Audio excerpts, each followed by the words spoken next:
तो चलिए स्टार्ट करते हैं। देख सकते हैं आज ये जो मॉडल पेपर है एक घटना चक्र टोर सीरीज है ना, जो देख सकते हैं पेड एग्जाम का 2023 का घटना चक्र टोर सीरीज आपकी आ चुकी है।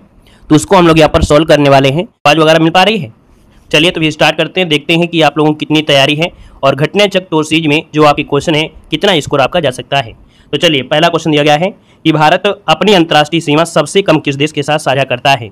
तो भैया देख सकते हैं भारत अपनी अंतर्राष्ट्रीय सीमा सबसे कम, देखो आपसे हमेशा पूछा जाता है सबसे ज्यादा, लेकिन यहाँ पर पूछा है सबसे कम। हमने कहा कि एक ही आपको ट्रिक याद रखना है कि बचपन का सपना MBA, बचपन का सपना क्या है MBA। अब आपसे पूछे कि भैया सबसे कम, सबसे ज्यादा, या दूसरे नंबर, या चौथे नंबर, या पांचवें नंबर। मान लो अगर आपसे पूछ लेता है भारत के साथ अंतर्राष्ट्रीय पांचवें नंबर में, तो आप कहेंगे म्यांमार कहेंगे। आपसे पूछे तीसरा नंबर तो आप कहेंगे पाकिस्तान कहेंगे। आपसे पूछा सबसे कम तो आप कहेंगे अफगानिस्तान। सबसे ज्यादा पूछे तो आप कहेंगे बांग्लादेश। कुछ भी पूछे आप आंसर दे सकते हैं, इसी ट्रिक से आंसर बनेगा। तो यहाँ पर ऑप्शन जो आ रहा है सी नंबर है अफगानिस्तान। देखिए सबका जवाब बिल्कुल सही आ गया है। आपका जवाब हो जाएगा क्या? सी नंबर है, राइट हो जाएगा। ठीक है, चलिए आगे बढ़ते हैं। क्वेश्चन दिया गया है कि भारत में कितने राज्य हैं? भारत में कितने राज्य हैं? आप कहेंगे सर भारत में देखा जाए तो 28 राज्य हैं और 8 केंद्र शासित प्रदेश हैं। दोस्तों याद रखिएगा, है ना। और ये जो अपडेट हुआ था कब, तो आप कहेंगे 26 जनवरी 2020। क्या 26 जनवरी 2020 से भारत में 28 राज्य हैं और 8 केंद्र शासित प्रदेश आपके हैं, है ना।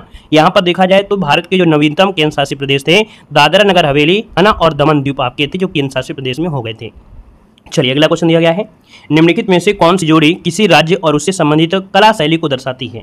यहाँ पर 3 नंबर में, तो 3 की अगर बात करते हैं तो पंजाब दिया है मोहिनीअट्टम। आप कहेंगे मोहिनीअट्टम भैया केरल का है, कहाँ का है? आप कहेंगे सर ये केरल का है, तो ये तो गलत हो गया है। यहाँ पर उत्तर प्रदेश का कथक है, मतलब ऑप्शन बी आपका राइट हो जाएगा। अगर आपसे पूछे तमिलनाडु ओडिसी, तो ओडिसी तो भैया ओडिशा का है। असम का पूछे तो भैया असम का क्या है? तो भैया असम का यहाँ तो आपका कथकली होगा नहीं, क्योंकि कथकली कहाँ का है? तो आपके केरल का है। ठीक है ना, तो इस कारण से ऑप्शन बी जिसका आ रहा है बिल्कुल राइट हो जाएगा। वीडियो को भी लाइक शेयर करिए भाई, है ना। जितने भी साथी जुड़ चुके हैं या ऑफलाइन देख रहे हैं वो लोग वीडियो को भी लाइक करिएगा, ठीक है, तभी आनंद आएगा। क्योंकि इस क्लास में देखिए इतने लोग जुड़े हैं और देख सकते हैं कि आपको घटना चक्र टोर सीरीज सॉल्व करा रहे हैं। तो भैया आप लोगों को फर्ज बनता है कि आप लोग देखिए कोई पैसा तो आपको लगाना भी नहीं पड़ा है, हम आपको तुरंत यहाँ पर सॉल्व करा देते हैं जैसे भी मार्केट में कोई भी आता है। तो भाई लाइक शेयर तुरंत कर दिया करिए, ठीक है। चलिए अगला क्वेश्चन को दिया गया है कि भारत में सर्वोच्च वीरता पुरस्कार कौन सा है? भारत में सर्वोच्च वीरता पुरस्कार कौन सा है? आप कहेंगे सर देखा जाए तो यहाँ पर जो आपका है परम वीर चक्र। कौन सा? ऑप्शन आपका डी हो जाएगा, परम वीर चक्र जिसका ऑप्शन आ रहा है बिल्कुल राइट हो जाएगा। और दोस्तों ये होता है जब दुश्मनों की उपस्थिति में उच्च कोटि की वीर शूरता और त्याग दिया जाता है, त्याग प्रदान किया जाता है, तब होता है। यहाँ पर आंसर जो आपका है वो डी हो जाएगा। नेक्स्ट क्वेश्चन को आते हैं। क्वेश्चन दिया गया है कह रहे अंतर्राष्ट्रीय पर्वतीय दिवस किस तारीख को मनाते हैं? बताएगा कि अंतर्राष्ट्रीय जो पर्वतीय दिवस है ये किस तारीख को मनाते हैं? तो आप कहेंगे सर ऑप्शन बनेगा यहाँ पर ए नंबर है 11 दिसंबर को। कब मनाते हैं? 11 दिसंबर को मनाया जाता है अंतर्राष्ट्रीय पर्वतीय अर्थात पर्वत दिवस मनाया जाता है। और ये दोस्तों संयुक्त राष्ट्र महासभा के द्वारा 2002 में घोषित किया गया था, ठीक है। और पहली बार जो मनाया गया था 2003 में मनाया गया था। अगला क्वेश्चन दिया गया है कि निम्नलिखित में से किस वर्ष में दक्षिण एशियाई क्षेत्रीय संयुक्त संगठन अर्थात सार्क की स्थापना हुई थी?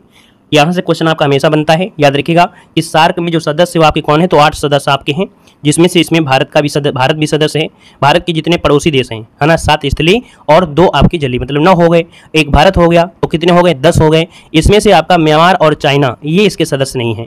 तो यहाँ पर दोस्तों आप कहेंगे इसमें 8 सदस्य और इसकी जो स्थापना हुई थी वो कब हुई थी? तो ऑप्शन बनेगा ए नंबर 1985 में हुई थी। कहाँ पर हुई थी? तो आप कहेंगे इसका जो मुख्यालय है वो कहाँ पर है? तो आपके काठमांडू में है। कहाँ पर है? काठमांडू में है, ठीक है। चलिए आगे बढ़ते हैं। क्वेश्चन दिया गया है कि निम्नलिखित में से कौन सा पहाड़ी इलाका अर्थात जो हिल स्टेशन है ये उत्तराखंड में नहीं है? अब आप कहेंगे सर उत्तराखंड की अगर बात करते हैं तो यहाँ पर देखा जाए तो नैनीताल भी है, मसूरी भी है और दरिंगबाड़ी भी है, लेकिन चक्राता जो दिया गया चक्राता, भैया याद रखिएगा कि जो चक्राता है ये आपका नहीं है, ठीक है, ये उड़ीसा में पड़ता है। तो इस कारण से जो ऑप्शन है यहाँ पर सी नंबर राइट हो जाएगा। दोस्तों यहाँ पर आगे बढ़ते हैं। क्वेश्चन दिया गया है कि गोल किस प्रसिद्ध भारतीय खिलाड़ी की आत्मकथा है? गोल किस प्रसिद्ध भारतीय खिलाड़ी की आत्मकथा है? क्वेश्चन नंबर 8 जवाब देना है।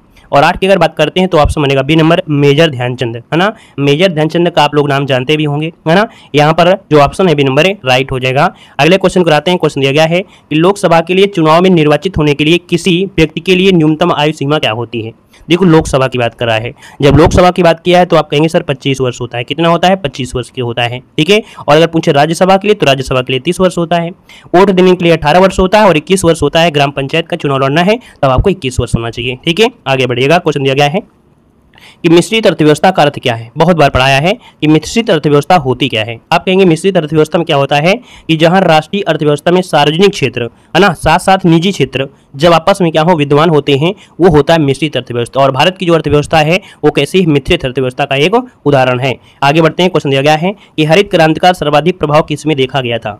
हरित क्रांति का सर्वाधिक प्रभाव जो देखा गया किसमें देखा गया, तो दोस्तों यहाँ पर देख सकते हैं ऑप्शन क्या हो जाएगा, गेहूं में देखा गया था। अगर क्वेश्चन पूछे हरित क्रांति का जनक किसे कहा जाता है तो आप कहेंगे स्वामीनाथन, है ना, स्वामीनाथन को कहा जाता है जो कि भारत में हरित क्रांति का जनक है ना। अगर विश्व में पूछ लेता डॉक्टर नॉर्मन बोरला को कहा जाता है। और हाँ देख सकते हैं कि हाँ जो आपके यहाँ पर हरित क्रांति के जनक थे एम एस स्वामीनाथन, इनका हाल ही में निधन हो चुका है ना, इनका हाल ही में निधन हो चुका है, ठीक है ना। चलिए बहुत अच्छे। अगला क्वेश्चन बताइएगा कि भारतीय रिजर्व बैंक का राष्ट्रीयकरण किस वर्ष किया गया था। बताइएगा कि भारतीय रिजर्व बैंक का जो राष्ट्रीयकरण किया गया वो कब किया गया था। आप कहेंगे सर यहाँ पर आंसर देखा जाए तो बी नंबर हो जाएगा, 1949 में किया गया था। कब किया गया था, 1949, जिसका ऑप्शन आ रहा है बिल्कुल राइट हो जाएगा, 1949 यहाँ पर राइट हो जाएगा, ठीक है। भारतीय रिजर्व बैंक की बात कर रहा है, ठीक है। तो आप कहेंगे 1 अप्रैल 1935 को रिजर्व बैंक का गठन किया गया, स्थापना की गई थी। और जो आप कह सकते हैं राष्ट्रीयकरण किया गया था 1949 में किया गया था, ठीक है। तो दोनों डेट को याद रखना है। अगला है काली क्रांति का संबंध किससे है। अब आप कहेंगे सर जी काली क्रांति क्या होती है, तो भैया काली क्रांति पूछा गया है तो आंसर क्या हो जाएगा, सी नंबर, कच्चा तेल उत्पादन होता है। क्या होता है, कच्चा तेल उत्पादन जो होता है वो काली क्रांति होती है।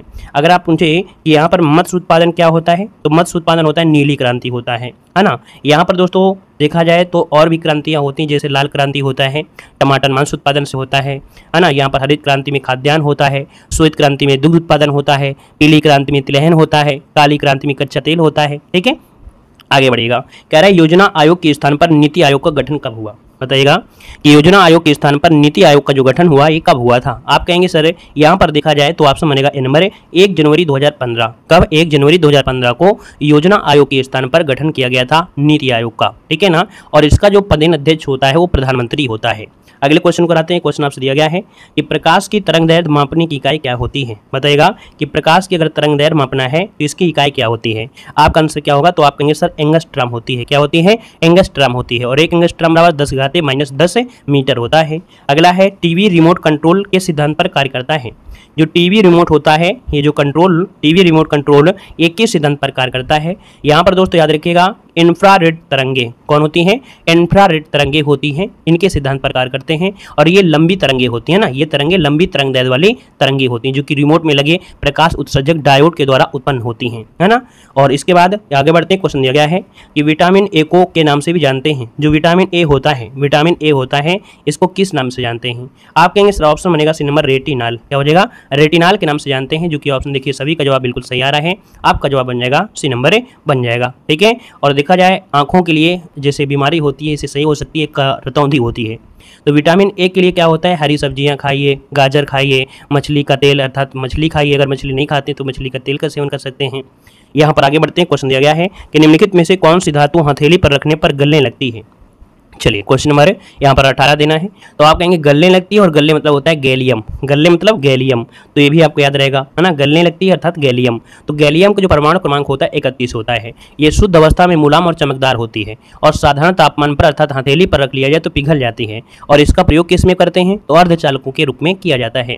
अगला क्वेश्चन दिया गया है कि यूरिया का रासायनिक सूत्र क्या होता है। यूरिया का रासायनिक सूत्र होता क्या है, तो आप कहेंगे सर यूरिया का रासायनिक सूत्र होता है यहाँ पर NH2CONH2। क्या बन सकता है, देखिए 19 नंबर में ऑप्शन क्या आ रहा है, NH2CONH2, यही तो होता है। तो आप कहेंगे सर देखा जाए तो थोड़ा सा घुमा दिया गया है। घुमा क्या दिया गया है, यहाँ पर आप देखेंगे NH2 अर्थात अगर इसको ऑप्शन देखा जाए इस वाले को, ठीक है, तो इसका अगर गुणा कर देंगे NH तो इसका 4 हो जाएगा। तो कहीं ना कहीं NH2CONH2 क्योंकि स्क्वायर में है तो एक इसमें से निकाल दीजिए, और निकाल देंगे तो इसको तोड़ने में क्या होगा, NH बनेगा, NH2 हो जाएगा। और एक स्क्वायर लगा है तो CONH2, कहीं ना कहीं इस प्रकार से इसका आंसर डी हो जाएगा, ठीक है। चलिए आगे बढ़ते हैं। क्वेश्चन दिया गया है कि भारतीय संविधान में मौलिक अधिकारों की अवधारणा को निम्नलिखित में से किस देश के संविधान से लिया गया है। मौलिक अधिकार दिया है 20 नंबर में। अब आप कहेंगे सर मौलिक अधिकार आपके अमेरिका से लिए गए हैं, तो ऑप्शन बनेगा बी नंबर राइट हो जाएगा। अगला दिया गया है कि कौन से भारतीय संविधान मतलब कौन से संविधान से राज्य के नीति निर्देशक सिद्धांत अपनाए गए हैं। तो राज्य के नीति निर्देशक सिद्धांत जो आपके आए हैं कहाँ से आए हैं, तो राज्य के नीति निर्देशक सिद्धांत आयरलैंड से आए, मतलब आयरिश संविधान से हैं। ऑप्शन बनेगा आपका सी नंबर हो जाएगा। अगला क्वेश्चन दिया गया है कि भारत का संविधान दिवस जो मनाते हैं कब मनाते हैं। चलिए, भारत का संविधान जो मनाते हैं वो कब मनाते हैं? आपका आंसर क्या होगा? तो यहाँ पर आंसर देखिएगा, यहाँ पर 26 नवंबर। क्या हो जाएगा? 26 नवंबर, जिसका ऑप्शन आ रहा है बिल्कुल राइट आंसर है। यहाँ पर हो जाएगा 26 नवंबर को मनाते हैं, क्योंकि मालूम है कि 26 नवंबर 1949 को संविधान आपका बनकर तैयार हुआ था और इसी दिन संविधान सभा द्वारा अंगीकृत किया गया था, है ना। तो कहीं ना कहीं देखा जाए तो 26 नवंबर 1949 के दिन नागरिकता है, अस्थायी संसद है और अस्थायी संक्रमणीय उपबंध काफी लागू कर दिए गए थे, है ना। यहाँ पर आगे बढ़ते हैं। क्वेश्चन दिया गया है कि यह निर्णय लेने का अधिकार किसको है कि बिल मुद्रा बिल है अथवा नहीं, ये निर्णय कौन ले सकता है? तो दोस्तों यहाँ पर देखिए 23 नंबर में, मतलब यहाँ पर मुद्रा बिल मतलब हो गया धन विधेयक। तो धन विधेयक है अथवा नहीं, है ना, उसी को कहते हैं मुद्रा बिल। तो धन विधेयक अर्थात यहाँ पर देख सकते हैं लोकसभा का जो अध्यक्ष होता है। ऑप्शन बनेगा आपका ए नंबर हो जाएगा। और यहाँ पर देखा जाए आर्टिकल नंबर 110 का जो थर्ड होता है उसमें बताया जाता है, इस बारे में बोला गया है। अगला है, भारत में स्थापित पहला उच्च न्यायालय कौन है? भारत में स्थापित पहला उच्च न्यायालय इनमें से है कौन? 24 नंबर में तो ये है भैया आपका कलकत्ता, है ना। जो कलकत्ता है ये सबसे पहले स्थापित किया गया था, ठीक है, सबसे पहले स्थापित किया गया था, याद रखिएगा। यहाँ पर आगे बढ़ते हैं। क्वेश्चन दिया गया है कि भारत छोड़ो आंदोलन के समय इंग्लैंड के प्रधानमंत्री कौन थे? भारत छोड़ो आंदोलन के समय इंग्लैंड के प्रधानमंत्री कौन थे? तो यहाँ पर दोस्तों याद रखिएगा, ये थे आपके कौन? चर्चिल। कौन थे? यहाँ पर प्रधानमंत्री चर्चिल थे, जो कि देखा जाए 1940 से 45 तक आपके ये प्रधानमंत्री इंग्लैंड के रहे थे। अगला क्वेश्चन दिया गया है, कह रहा है भारतीय राष्ट्रीय कांग्रेस की प्रथम महिला अध्यक्ष कौन थी? भारतीय राष्ट्रीय कांग्रेस की प्रथम महिला अध्यक्ष इनमें से कौन थी? आपका जवाब क्या होगा? आप कहेंगे सर यहाँ पर देखा जाए जो आपके एनी बेसेंट है। कौन है? Annie Besant. दोस्तों याद रखिएगा, ये भारतीय राष्ट्रीय कांग्रेस की प्रथम महिला अध्यक्ष थी। और देखा जाए जो 32 नंबर का हुआ था क्या अधिवेशन, ये 32वें नंबर का था, 1917 में कलकत्ता में हुआ था और इसमें एनी बेसेंट को कांग्रेस की प्रथम महिला अध्यक्ष चुना गया था। देखा जाए यहाँ पर सरोजिनी नायडू, तो सरोजिनी नायडू ये दोस्तों 1925 में कानपुर में जो भारतीय राष्ट्रीय अधिवेशन हुआ था उसमें आपके बने थे, जो कि 40वें नंबर के, ये 40 नंबर का अधिवेशन उसमें से आपकी बहनी थी, ठीक है। चलिए आगे बढ़ते हैं। क्वेश्चन दिया गया है कि खिलाफत समिति का गठन कब और कहां पर हुआ था? खिलाफत समिति का गठन कब और कहां पर हुआ था? 27 नंबर में। तो आप कहेंगे सर खिलाफत समिति का हुआ था बॉम्बे, है ना, जो कि 1919 में, ठीक है, 1919 में किया गया था। और देखा जाए तो इसमें से अली बंधु हो गए, शौकत अली हो गए, मोहम्मद अली, इनको मुख्य रूप से श्रेय दिया जाता है। अगला दिया गया है, मुजफ्फरपुर में किंग्सफोर्ड की हत्या का प्रयास कब किया गया था? मुजफ्फरपुर में किंग्सफोर्ड की हत्या का प्रयास कब किया गया था? सॉरी, मुजफ्फरपुर में किंग्सफोर्ड की हत्या का प्रयास किया गया था 28 नंबर में। तो दोस्तों यहाँ पर देखिए, यहाँ पर आंसर आपका हो जाएगा 1908। कब हुआ था? 30 अप्रैल 1908 को बिहार के मुजफ्फरपुर में खुदीराम बोस और प्रफुल्ल चाकी ने किंग्सफोर्ड पर बम फेंका, परंतु किंग्सफोर्ड बच गया था, है ना। और दुर्भाग्य से देखा जाए राष्ट्रीय आंदोलन में हमदर्दी रखने वाली जो कैनेडी थी, उनकी पत्नी और पुत्री वो मारी गई थी। तो यहाँ पर दोस्तों देखा जाए तो यहाँ पर खुदीराम बोस को गिरफ्तार कर लिया गया था, फांसी दे दी गई थी, ठीक है। चलिए आगे बढ़ते हैं। क्वेश्चन दिया गया था कि निम्नलिखित में से कौन सा सिंधु घाटी सभ्यता का एक बंदरगाह शहर माना जाता है? तो सिंधु घाटी सभ्यता का एक बंदरगाह जो आपका है इनमें से वो हो क्या जाएगा? तो आप कहेंगे सर सिंधु घाटी सभ्यता दिया है, तो 29 को ऑप्शन बनेगा बी नंबर है, याद रखिए लोथल। क्या हो जाएगा? लोथल दोस्तों ऑप्शन जो बनेगा यहाँ पर राइट आंसर हो जाएगा। ये पत्तन नगर बंदरगाह के साक्ष्य देखने को मिले हैं। अगला क्वेश्चन दिया गया है कि जैन धर्म के अनुसार जिन शब्द का अर्थ क्या होता है? जैन धर्म के अनुसार जिन शब्द का अर्थ क्या होता है? 30 नंबर में। तो 30 को ऑप्शन बनेगा बी नंबर विजेता होता है। क्या होता है? विजेता होता है, विजेता इसका अर्थ होता है, याद रखिएगा, है ना। यहाँ पर दोस्तों आगे बढ़ते हैं। क्वेश्चन दिया गया है अशोक के शिलालेख पर किस लिपि का प्रयोग किया गया था? अशोक के शिलालेख पर किस लिपि का प्रयोग किया गया था? 31 नंबर में। तो दोस्तों 31 का ऑप्शन क्या बनेगा? यहाँ पर बनेगा ब्राह्मी लिपि। क्या हो जाएगा? ब्राह्मी लिपि का प्रयोग किया गया था, ऑप्शन बनेगा आपका ए नंबर। अगला दिया गया है, कह रहे किस मुगल शहजादे ने 1657 में उपनिषदों का फारसी में अनुवाद किया था? तो 32 का जो ऑप्शन है यहाँ पर डी हो जाएगा, याद रखिएगा दारा सिकोह। दारा सिकोह ने क्या किया था कि जो उपनिषद थे उनका फारसी में अनुवाद किया था, तो इसका ऑप्शन डी इसका राइट हो जाएगा। नेक्स्ट क्वेश्चन को आते हैं। क्वेश्चन दिया गया है कि भारत में पहली फ्रेंच फैक्ट्री कहाँ पर स्थापित की गई थी? भारत में पहली फ्रेंच फैक्ट्री कहाँ पर स्थापित की गई थी? 33 को ऑप्शन देना है। और दोस्तों 33 की अगर बात कर लेते हैं तो ऑप्शन क्या हो जाएगा? तो दोस्तों ये हो जाएगा सूरत में। कहाँ पर है? तो आपकी सूरत में स्थापित की गई थी। यहाँ पर जो आंसर आ रहा है, जिसका भी आ रहा है ए नंबर, यहाँ पर जवाब क्या हो जाएगा? राइट हो जाएगा दोस्तों, ठीक है ना, क्लियर है। चलिए यहाँ पर आगे बढ़ते हैं। क्वेश्चन दिया गया है कि भारत में दक्षिण पश्चिम मानसून का जो मौसम है, वर्षा की जो अवधि होती है वो कितनी होती है? यहाँ पर जवाब दीजिए। सभी लोग यहाँ पर जवाब देने का प्रयास करेंगे। इसका जो आंसर बनेगा इनमें से क्या हो सकता है? चलिए, भारत में दक्षिण पश्चिम मानसून का जो मौसम है अर्थात वर्ष की अवधि क्या है, ये आपसे कह रहा है।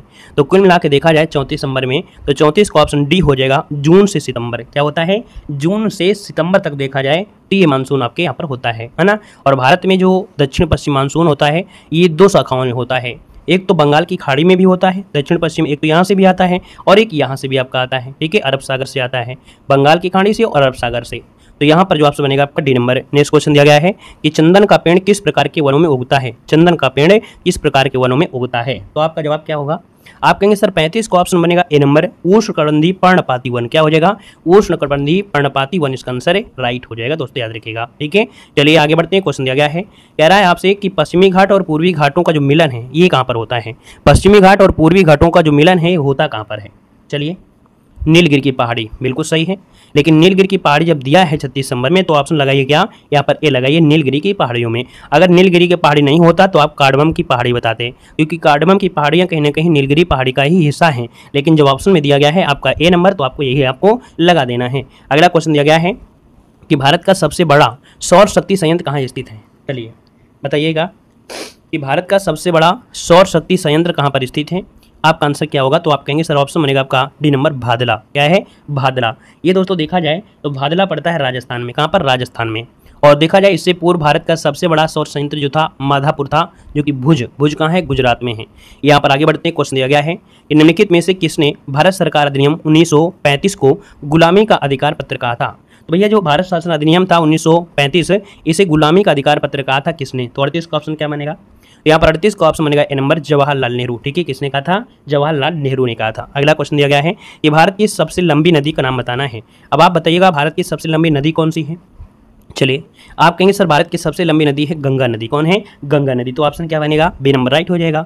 अगला है निम्नलिखित का मिलान करना है। यहाँ पर 40 नंबर में अगर आपसे पूछे मिलान करना है तो आप कहेंगे सर इटली की अगर बात करते हैं, इटली की राजधानी रोम है। क्या है, रोम हो जाएगा, यहाँ पर 2 हो जाएगा। फिनलैंड की बात करते हैं तो आप कहेंगे हेलसिंकी है, यहाँ पर 3 हो जाएगा। कनाडा की बात करें तो कनाडा की ओटावा जो कि यहाँ पर 4 हो जाएगा। यूक्रेन की क्या है तो आपकी यूक्रेन की हो जाएगा, क्यू हो जाएगा। तो इस प्रकार से देखिए आपका आंसर यहाँ पर बन सकता है 2 3 4 1।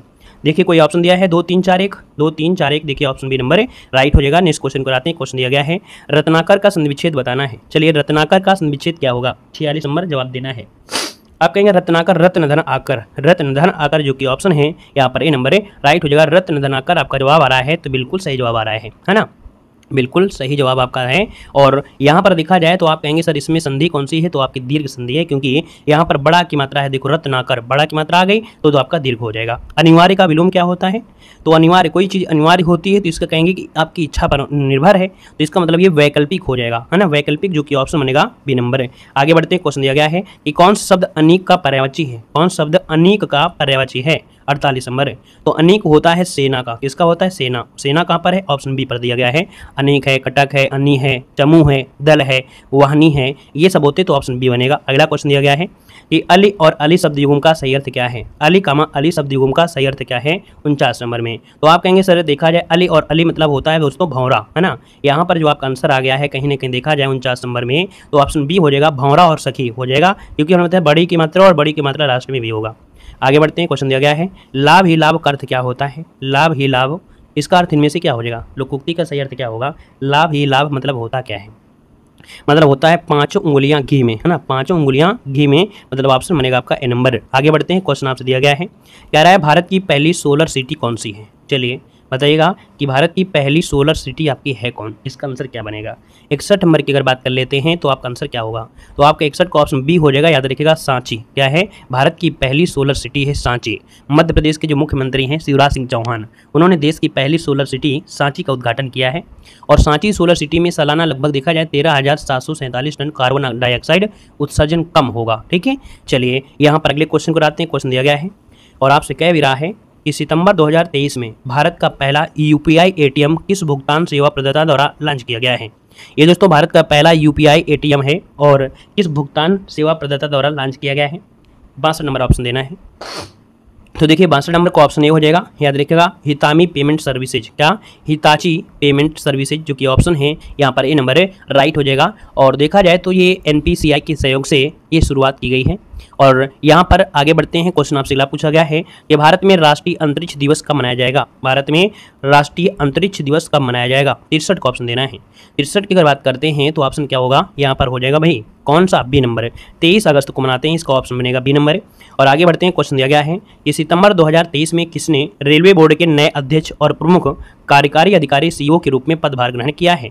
64 नंबर की अगर बात करते हैं दोस्तों ऑप्शन डी हो जाएगा जया वर्मा सिन्हा। क्या जया वर्मा सिन्हा है? इसका जो ऑप्शन बनेगा डी नंबर राइट हो जाएगा। अच्छा क्वेश्चन है, नोट कर लीजिएगा कि भैया रेलवे बोर्ड के नए अध्यक्ष और मुख्य कार्यकारी सीईओ के रूप में पदभार ग्रहण किया है, तो ये है जया वर्मा सिन्हा। इसका आंसर राइट हो जाएगा। 64 का ऑप्शन बनेगा यहाँ पर डी नंबर राइट हो जाएगा। कोई भाई अपडेट तो नहीं है? सही है। चलिए अगला बताइएगा। कह रहा है अगस्त 2023 में 65वां जो रमन मैग्सेसे अवार्ड है 2023 में प्रदान किए जाने की घोषणा की गई है। किस भारतीय को यह अवार्ड अन्य 3 व्यक्तियों के साथ प्रदान किया जाएगा? तो कह रहा है किस भारतीय को यह अवार्ड अन्य 3 व्यक्तियों के साथ प्रदान किया जाएगा? तो आप कहेंगे सर 65 का ऑप्शन हो जाएगा C number, doctor Ravi Kannan. कौन है? डॉक्टर रवि कन्नन है दोस्तों, याद रखिएगा। इसका जो ऑप्शन बनेगा वो आपका सी नंबर राइट हो जाएगा। यहाँ पर आगे बढ़ते हैं, क्वेश्चन दिया गया है कि फुटबॉल प्रतियोगिता डूरंड कप 2023 का खिताब किसने जीता है? फुटबॉल प्रतियोगिता डूरंड कप 2023 का खिताब किसने जीता है? 66 नंबर का ऑप्शन देना है। और 66 की अगर बात करते हैं तो ऑप्शन बनेगा ए नंबर, मोहन बागान एसजी। क्या नाम हो जाएगा? मोहन बागान एसजी ने ईस्ट बंगाल को 3-0 से पराजित कर डूरंड कप 2023 अपने नाम किया है दोस्तों, याद रखिएगा। ठीक है ना। देखा जाए मोहन बागान ने सर्वाधिक 17वीं बार इस फुटबॉल प्रतियोगिता का खिताब जीता है। कितने? 17वीं बार जीता है। बहुत अच्छी बात है। अगला है भारत में पहला 3D प्रिंटेड पोस्ट ऑफिस कहाँ पर स्थापित किया गया है? भारत में पहला 3D प्रिंटेड पोस्ट ऑफिस कहाँ पर स्थापित किया गया है? 67 नंबर में। दोस्तों आपका जवाब क्या हो जाएगा? आप कहेंगे सर 67 का ऑप्शन बनेगा बी नंबर, बेंगलुरु में किया गया है। कहाँ पर है? बेंगलुरु, जिसका ऑप्शन आ रहा है बी नंबर राइट हो जाएगा।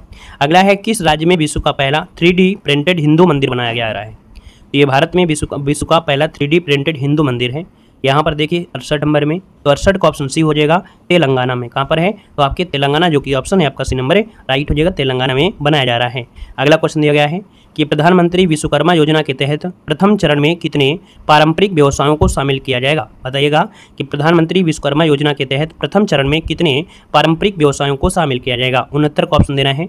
और 69 का ऑप्शन डी हो जाएगा 18। कितने हो जाएंगे? यहाँ पर 18 उत्पादों को शामिल किया जाना है, तो ऑप्शन बनेगा यहाँ पर डी नंबर। अगला क्वेश्चन आपसे कह रहा है कि हरिपुर, क्या दिया है? हरिहरपुर संगीत विश्वविद्यालय उत्तर प्रदेश के किस जिले में बनाया जा रहा है? बताइएगा कि हरिहरपुर संगीत विश्वविद्यालय उत्तर प्रदेश के किस जिले में बनाया जा रहा है? ऑप्शन क्या बनेगा? तो ऑप्शन बनेगा बी नंबर, ये है आपके आजमनगर में। कहाँ पर? आजमगढ़। आजमगढ़ जो कि उत्तर प्रदेश में आपका है, तो इसका जो ऑप्शन बनेगा यहाँ पर बी नंबर है। पहला क्वेश्चन को दिया गया है निम्नलिखित में से किस देश की सीमा भारत के साथ नहीं लगती है? तो चलिए बताइएगा किस देश की सीमा भारत के साथ नहीं लगती है? आप कहेंगे सर यहाँ पर देखा जाए तो यहाँ पर जो आपका दिया गया है क्या, नेपाल की भी लगती है, म्यांमार की भी लगती है, बांग्लादेश की भी लगती है, लेकिन आपके ईरान की नहीं लगती है। तो जिसका ऑप्शन आ गया है यहाँ पर बी नंबर है, आपका जवाब यहाँ पर राइट हो जाएगा। ठीक है ना। यहाँ पर आगे बढ़ते क्वेश्चन दिया गया है कि क्षेत्रफल की दृष्टि से भारत का सबसे बड़ा राज्य कौन सा है? चलिए यहाँ पर जवाब देना है, यहाँ पर जो आंसर है वो राइट क्या हो जाएगा? क्षेत्रफल की दृष्टि से भारत का सबसे बड़ा राज्य कौन सा है?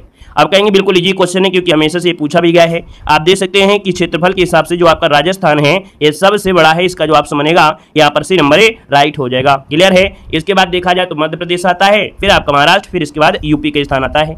चलिए आगे बढ़ते हैं। क्वेश्चन आपसे अगला पूछा गया है, यहाँ पर देखिए अगला क्वेश्चन है निम्नलिखित में से कौन सा युग्म आपका गलत दिया गया है? चलिए कौन सा युग्म आपका गलत दिया गया है यहाँ पर देखो आपको बताया गया है। तो आपसे कह रहा है घूमर जो कि राजस्थान का है, मतलब पहला पॉइंट तो वही सही दिया गया है। भांगड़ा आपका पंजाब का, ये भी सही है। लावड़ी आपके कहाँ का दिया गया है? तो आपके महाराष्ट्र का है। और बिहू आपसे कह रहा है बिहार का, तो ये तो गलत दिया है। याद रखिए बिहू कहाँ का है? तो ये है आपके असम का है साथियों। कहाँ का? असम, जिसका ऑप्शन आ रहा है बिल्कुल राइट हो जाएगा। नेक्स्ट क्वेश्चन कराते हैं। क्वेश्चन दिया गया है कि निम्नलिखित में से कौन सा पुरस्कार साहित्यिक कार्य के लिए दिया जाता है? कौन सा पुरस्कार साहित्यिक कार्य के लिए दिया जाता है? यहाँ पर क्वेश्चन नंबर 4 को ऑप्शन देना है। अब दोस्तों साहित्यिक के लिए पूछा है तो अर्जुन पुरस्कार तो होगा नहीं, क्योंकि अर्जुन पुरस्कार दिया जाता है किसको? खिलाड़ियों को दिया जाता है। तो यहाँ पर जो ऑप्शन आ गया सी नंबर, ब्यास सम्मान, बिल्कुल सही जवाब हो जाएगा कि ब्यास सम्मान ये भारतीय साहित्य में दिया जाने वाला पुरस्कार आपका है। दूसरा सबसे बड़ा पुरस्कार है के बिरला फाउंडेशन के द्वारा यहाँ पर दिया जाता है। यहाँ पर आगे बढ़ते क्वेश्चन दिया गया है कि अंतर्राष्ट्रीय योग दिवस प्रतिवर्ष किस दिन मनाया जाता है? अंतर्राष्ट्रीय योग दिवस प्रतिवर्ष किस दिन मनाया जाता है? 5 का ऑप्शन देना है। और दोस्तों 5 का ऑप्शन क्या बनेगा? यहाँ पर 5 का ऑप्शन बी हो जाएगा, 21 जून को मनाया जाता है। कब मनाया जाता है? 21 जून, जिसका ऑप्शन है यहाँ पर बी नंबर है। आपका जवाब बिल्कुल सही जवाब राइट हो जाएगा। और आपसे पूछे कि पहला अंतर्राष्ट्रीय योग दिवस कब मनाया गया था, तो आप कहेंगे 2015 में पहला अंतर्राष्ट्रीय योग दिवस मनाया गया था। ठीक है। चलिए आगे बढ़ते। क्वेश्चन दिया गया है कि विश्व खाद्य कार्यक्रम संयुक्त राष्ट्र की खाद्य सहायता शाखा है, इसका मुख्यालय कहाँ पर है? तो विश्व खाद्य कार्यक्रम का जो मुख्यालय है वो आपके है कहाँ पर? तो यहाँ पर कहाँ? आपके रोम में है। रोम जो कि आपके इटली में है ना। और अगर आपसे पूछे इसकी स्थापना कब की गई थी, तो इसकी स्थापना 1961 में हुई थी। कहते हैं 1961 में आपकी हुई थी। यहाँ पर दोस्तों आगे बढ़ते क्वेश्चन दिया गया है कि the man who made the elephant dance, उद्यमी जो आपका ये है आत्मकथा किसकी है? The man who made the elephant dance, ये जो आपके प्रसिद्ध उद्यमी डॉक्टर हैं इनका नाम है वर्गीज कुरियन। ठीक है, वर्गीज कुरियन, जो कि ऑप्शन आपका बी नंबर है राइट हो जाएगा। दूध क्रांति के लिए जाने जाते हैं। अगला क्वेश्चन आपसे दिया गया है कि भारत के संविधान में निर्धारित की गई लोकसभा में सदस्यों की अधिकतम ताकत क्या है या अधिकतम संख्या क्या है? तो दोस्तों यहाँ पर 8 नंबर का ऑप्शन क्या हो जाएगा? तो 8 का ऑप्शन डी हो जाएगा। दोस्तों याद रखिएगा, सॉरी आप अधिकतम पूछ लिया ना, और अधिकतम अगर पूछा गया है तो ऑप्शन क्या देंगे? यहाँ पर सी देंगे आपके 552। क्या हो जाएगा? 552 आपको जो आंसर लगाना है यहाँ पर आपको सी लगाना याद रखिएगा, क्योंकि 2021 में क्वेश्चन पूछा गया था। ठीक है, यही क्वेश्चन 2021 में आया था और 2021 में जब आया था तो आपको क्या सही किया गया था? 552 ही सही किया गया है। ठीक है, किताब में आपका डी दिया है, जबकि आपको याद रखना है अधिकतम लगा देता है तो 2021 में आपका 552 ही सही किया गया था। सुधार कर ले सकते हैं आप लोग। आगे बढ़िए, क्वेश्चन दिया गया है, कह रहा है 1991 में नई आर्थिक नीति में अपनाई गई मुख्य रणनीति इनमें से क्या है? तो आप कहेंगे सर 1991 में नई आर्थिक नीति अपनाई गई थी, इसमें से मुख्य रणनीति जो आपकी है इनमें से क्या है? तो आप कहेंगे सर यहाँ पर देखा जाए तो उदारीकरण, निजीकरण, वैश्वीकरण ये सभी आते हैं। इसका ऑप्शन डी नंबर है राइट हो जाएगा। आगे बढ़ते क्वेश्चन दिया गया है कि हरित क्रांति में किसे शामिल नहीं किया गया था? देखिए, हरित क्रांति में देखा जाए कह रहा है बीजों की अधिक उपज के लिए, भी सही है। सिंचाई, ये भी सही है। उन्नत तकनीक, ये भी सही है। लेकिन गांव की सड़कों में सुधार, क्या ये हरित क्रांति से क्या है? क्या नहीं है ना? तो ऑप्शन क्या बन जाएगा? पहला जिसका ऑप्शन आ गया है बिल्कुल राइट हो जाएगा। अगले क्वेश्चन को आते हैं। क्वेश्चन दिया गया है कि निम्नलिखित में से किस वर्ष में भारतीय रिजर्व बैंक ने सहकारी या शहरी सहकारी बैंकों के लिए लाइसेंसिंग नीति को उदार बनाया था? चलिए, कह रहा है निम्नलिखित में से किस वर्ष में भारतीय रिजर्व बैंक ने शहरी सहकारी बैंकों के लिए लाइसेंसिंग नीति को उदार बनाया था? 11 नंबर में। तो 11 का ऑप्शन से क्या हो जाएगा? तो 11 का ऑप्शन दोस्तों सी हो जाएगा। 1993 में। कब बनाया था? 1993 में भारतीय रिजर्व बैंक ने जो सहकारी बैंक है उनके लिए लाइसेंसिंग नीति को उदार बनाया था, और इसके परिणाम स्वरूप देश में देखा जाए तो सहकारी बैंकों की संख्या में भी वृद्धि हुई थी। आगे बढ़ते क्वेश्चन दिया गया है, कह रहा है वर्कला, चौवारा, चकावड़ और नतीका ये राज्य समुद्र तट में आपके हैं, लेकिन ये आपके हैं कहां पर? तो भैया ये केरल में आपके हैं। कहां पर है? ये आपके केरल के तट पर आपके हैं। ऑप्शन बनेगा यहाँ पर डी नंबर है, ये आपके केरल के समुद्री तट आपके हैं। यहाँ पर आगे बढ़ते क्वेश्चन दिया गया है कि राष्ट्रीय विकास परिषद का गठन जो आपका हुआ है कहाँ हुआ है, यहाँ पर कब हुआ था, है ना? हमने इकोनॉमिक्स में ये क्वेश्चन पढ़ाया भी है। तो राष्ट्रीय विकास परिषद का जो गठन हुआ है ना, ये बताना है कि आपके कब हुआ था। आपका जवाब क्या हो जाएगा? तो आप कहेंगे सर ऑप्शन बनेगा बी नंबर 1952 में हुआ था। कब हुआ था? 1952। अगर डेट पूछे तो आप कहेंगे 6 अगस्त। ठीक है, 6 अगस्त 1952 को राष्ट्रीय विकास परिषद की स्थापना की गई थी, और ये एक संविधानोत्तर निकाय आपकी है, मतलब संविधान में इसका उल्लेख नहीं है, बाद में इसको ऐड किया गया था। ठीक है, यहाँ पर आगे बढ़ते क्वेश्चन दिया गया है कि न्यूटन का पहला नियम के रूप में जाना जाता है। न्यूटन का पहला जो नियम है वो किस रूप में जानते हैं? 14 का ऑप्शन देना है। और 14 की अगर बात करते हैं तो ऑप्शन क्या हो जाएगा? 14 का ऑप्शन हो जाएगा आपका सी नंबर जड़त्व का नियम। याद रखिए, न्यूटन का जो पहला नियम होता है वो जड़त्व के नियम के रूप में जानते हैं। ऑप्शन सी इसका राइट हो जाएगा। अगले क्वेश्चन कराते हैं। क्वेश्चन दिया गया है कि निम्नलिखित में से किसे आनुवंशिकी का जनक कहा जाता है? किसे आनुवंशिकी का जनक कहा जाता है? 15 नंबर में। दोस्तों 15 की अगर बात करते हैं तो ऑप्शन बी हो जाएगा मेंडल। क्या हो जाएगा? ये है आपका मेंडल जी हैं, इन्हें आनुवंशिकी का पिता के रूप में जाना जाता है। ऑप्शन बनेगा बी नंबर राइट हो जाएगा। ठीक है ना? यहाँ पर दोस्तों आगे बढ़ते क्वेश्चन दिया गया है कि निम्नलिखित में से किस बीमारी को 3D या 3D बीमारी के नाम से भी जानते हैं? और इसमें डिमोनिया, डायरिया और डर्मेटाइटिस ये जो आपका है ये शामिल है। तो दोस्तों यहाँ पर देखा जाए तो आपका आंसर हो जाएगा ये है आपका पेलाग्रा रोग। ठीक है, पेलाग्रा रोग को 3D बीमारी के नाम से जानते हैं, मतलब क्योंकि इसमें व्यक्ति में क्या होता है? डिमेंशिया, है ना, डायरिया और आपका डर्मेटाइटिस, ये 3 रोग उत्पन्न हो जाते हैं, और ये रोग जो होता है विटामिन B3 की कमी से होता है। ठीक है, नियासिन। यहाँ पर आगे बढ़ते क्वेश्चन दिया गया है कि ठोस कार्बन डाइऑक्साइड को कहते हैं। ठोस कार्बन डाइऑक्साइड को क्या कहते हैं? तो आप कहेंगे सर ठोस कार्बन डाइऑक्साइड कहते हैं सूखी बर्फ, जो कि ऑप्शन है आपका डी नंबर राइट हो जाएगा, सूखी बर्फ हो जाएगा। अगले क्वेश्चन कराते हैं। क्वेश्चन दिया गया है कि धोने का सोडा क्या है? धोने का सोडा क्या है? 18 नंबर ऑप्शन लॉक करना है। तो धोने का जो सोडा होता है उसे बोलते हैं सोडियम कार्बोनेट। क्या बोलते हैं? सोडियम कार्बोनेट बोलते हैं। तो दोस्तों यहाँ पर जो आंसर आपका है वो आपका डी हो जाएगा। यहीं पर बोल देता कि खाने वाला सोडा, तो उसमें क्या लग जाता? बाई लग जाता, सोडियम बाई कार्बोनेट, ये खाने वाला सोडा हो जाता। यहाँ पर आगे बढ़ते क्वेश्चन दिया गया है कि भारतीय संविधान का निम्नलिखित में से कौन सा अनुच्छेद विधि के समक्ष समता के अधिकार से संबंधित है? विधि के समक्ष समता से संबंधित जो आपका है इनमें से वो आपका है क्या? तो यह समता है, समक्ष है, अर्थात देखा जाए तो यहाँ पर आंसर आपका बी नंबर हो जाएगा, अनुच्छेद जो आपका 14 है। ठीक है, अनुच्छेद 14 यहाँ पर आंसर है राइट हो जाएगा। दोस्तों याद रखिएगा। और देखा जाए तो आपका अनुच्छेद 14 से लेकर 18 तक आपके समानता संबंधित आपको दिए गए हैं। यहाँ पर दोस्तों आपका जो 17 है वो किससे है? तो अस्पृश्यता है, छुआछूत उन्मूलन है, उससे जुड़ा हुआ है। 16 में क्या होता है? लोक नियोजन में समान अवसर मिलता है। 15 में क्या होता है? धर्म, जात, लिंग, है ना, इनके आधार पर भेदभाव नहीं किया जाएगा। ये सब चीजें हैं। अगला क्वेश्चन बताएगा कि भारतीय संविधान का अनुच्छेद जो आपका 44 है, ये नागरिकों के लिए समान समान नागरिक संहिता संबंधित है। तो समान नागरिक संहिता जो संबंधित है, आप कहेंगे ये सर आपके राज्य के नीति निषेध सिद्धांत से जुड़े हुए हैं। ऑप्शन आपका ए नंबर इसका राइट हो जाएगा, राज्य के नीति निषेध सिद्धांत बन जाएगा ए नंबर। आगे बढ़ते हैं, क्वेश्चन आपसे दिया गया है कि संविधान सभा के पहले अस्थायी अध्यक्ष कौन है? बताइएगा कि संविधान सभा के पहले अस्थायी अध्यक्ष कौन है, यहाँ पर जवाब देना। वीडियो को भी लाइक शेयर करेंगे दोस्तों, जितने भी यहाँ पर जुड़ चुके हैं, जितने भी साथी यहाँ पर जुड़े हैं, वीडियो को लाइक नहीं किए हैं तो एक बार लाइक कर दीजिएगा, है ना। और जो लोग यहाँ पर हनुमान जी बन जाते हैं, जिनको याद दिलाना पड़ता है, तो भैया आप लोग पहले से ही लाइक कर दिया करिए, ठीक है ना। सब लोग एक बार वीडियो को लाइक कर देंगे, ठीक है। चलिए, बहुत अच्छे। पहला संविधान सभा के पहले अस्थायी अध्यक्ष कौन है? तो आपका जवाब इनमें से क्या होगा?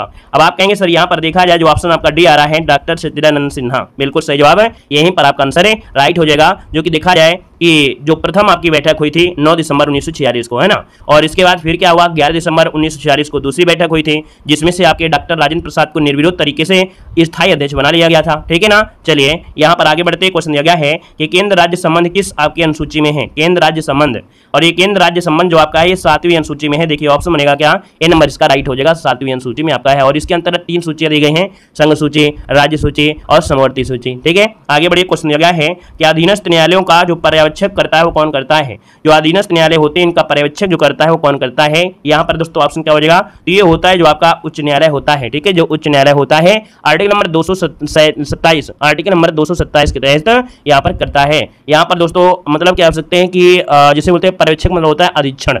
यहाँ पर आगे बढ़ते क्वेश्चन दिया गया है कि सुभाष चंद्र बोस ने फॉरवर्ड ब्लॉक की स्थापना किस वर्ष की थी? सुभाष चंद्र बोस ने फॉरवर्ड ब्लॉक की स्थापना जो किया था वो कब किया था? दोस्तों यहाँ पर 24 को ऑप्शन देना है, और 24 का ऑप्शन क्या हो जाएगा, तो आप कहेंगे सर यहाँ पर 1939 में। कब किया था? 1939, जिसका ऑप्शन आ गया है 24 नंबर का, वो ऑप्शन डी नंबर राइट हो जाएगा। दोस्तों आपको याद होगा कि 1938 में हरिपुरा में भी रहे थे ये अध्यक्ष, लेकिन 1939 में त्रिपुरा के कांग्रेस अध्यक्ष बने, लेकिन उसमें क्या हुआ, थोड़ा सा मतभेद हो गया, जिससे उन्होंने अपने अध्यक्ष का पद छोड़ दिया था। इस बार राजेंद्र प्रसाद बन गए थे। तो यहाँ पर आगे बढ़ते क्वेश्चन दिया गया है के बाद महात्मा गांधी ने असहयोग आंदोलन वापस ले लिया था।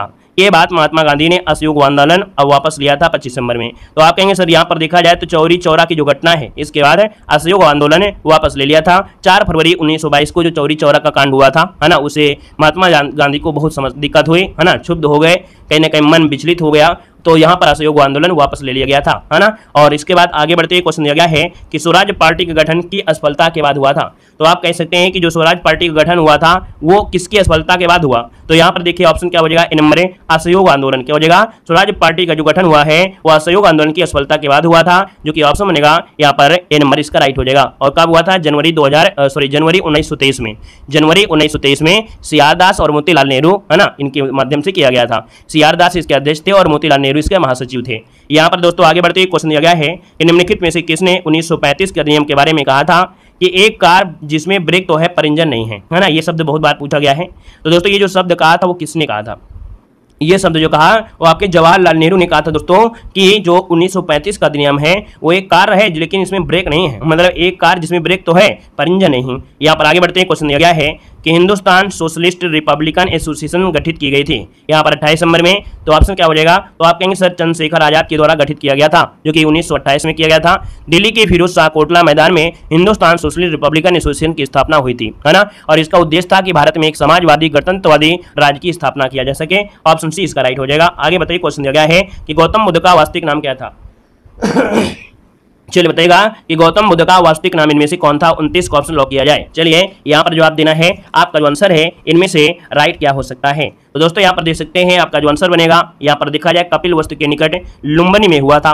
तो आप कहेंगे सर यहाँ पर देखा जाए आपका आंसर क्या हो सकता है? यहाँ पर सिद्धार्थ, याद रखिएगा गौतम बुद्ध का वास्तविक नाम क्या था? सिद्धार्थ। और जन्म हुआ था कहाँ पर? तो आपके कपिल वस्तु के निकट लुम्बिनी में हुआ था, याद रखिएगा। इनके पिता का नाम शुद्धोधन था, ठीक है। माता का नाम महामाया जो आपकी थी, महामाया जो कि कोली राज्य की कन्या थी। और 29 वर्ष की अवस्था में इन्होंने अपना ग्रह त्याग दिया था, ठीक है। और उसे जो ग्रह त्यागा गया था उसे बोला गया था महाविनिष्क्रमण।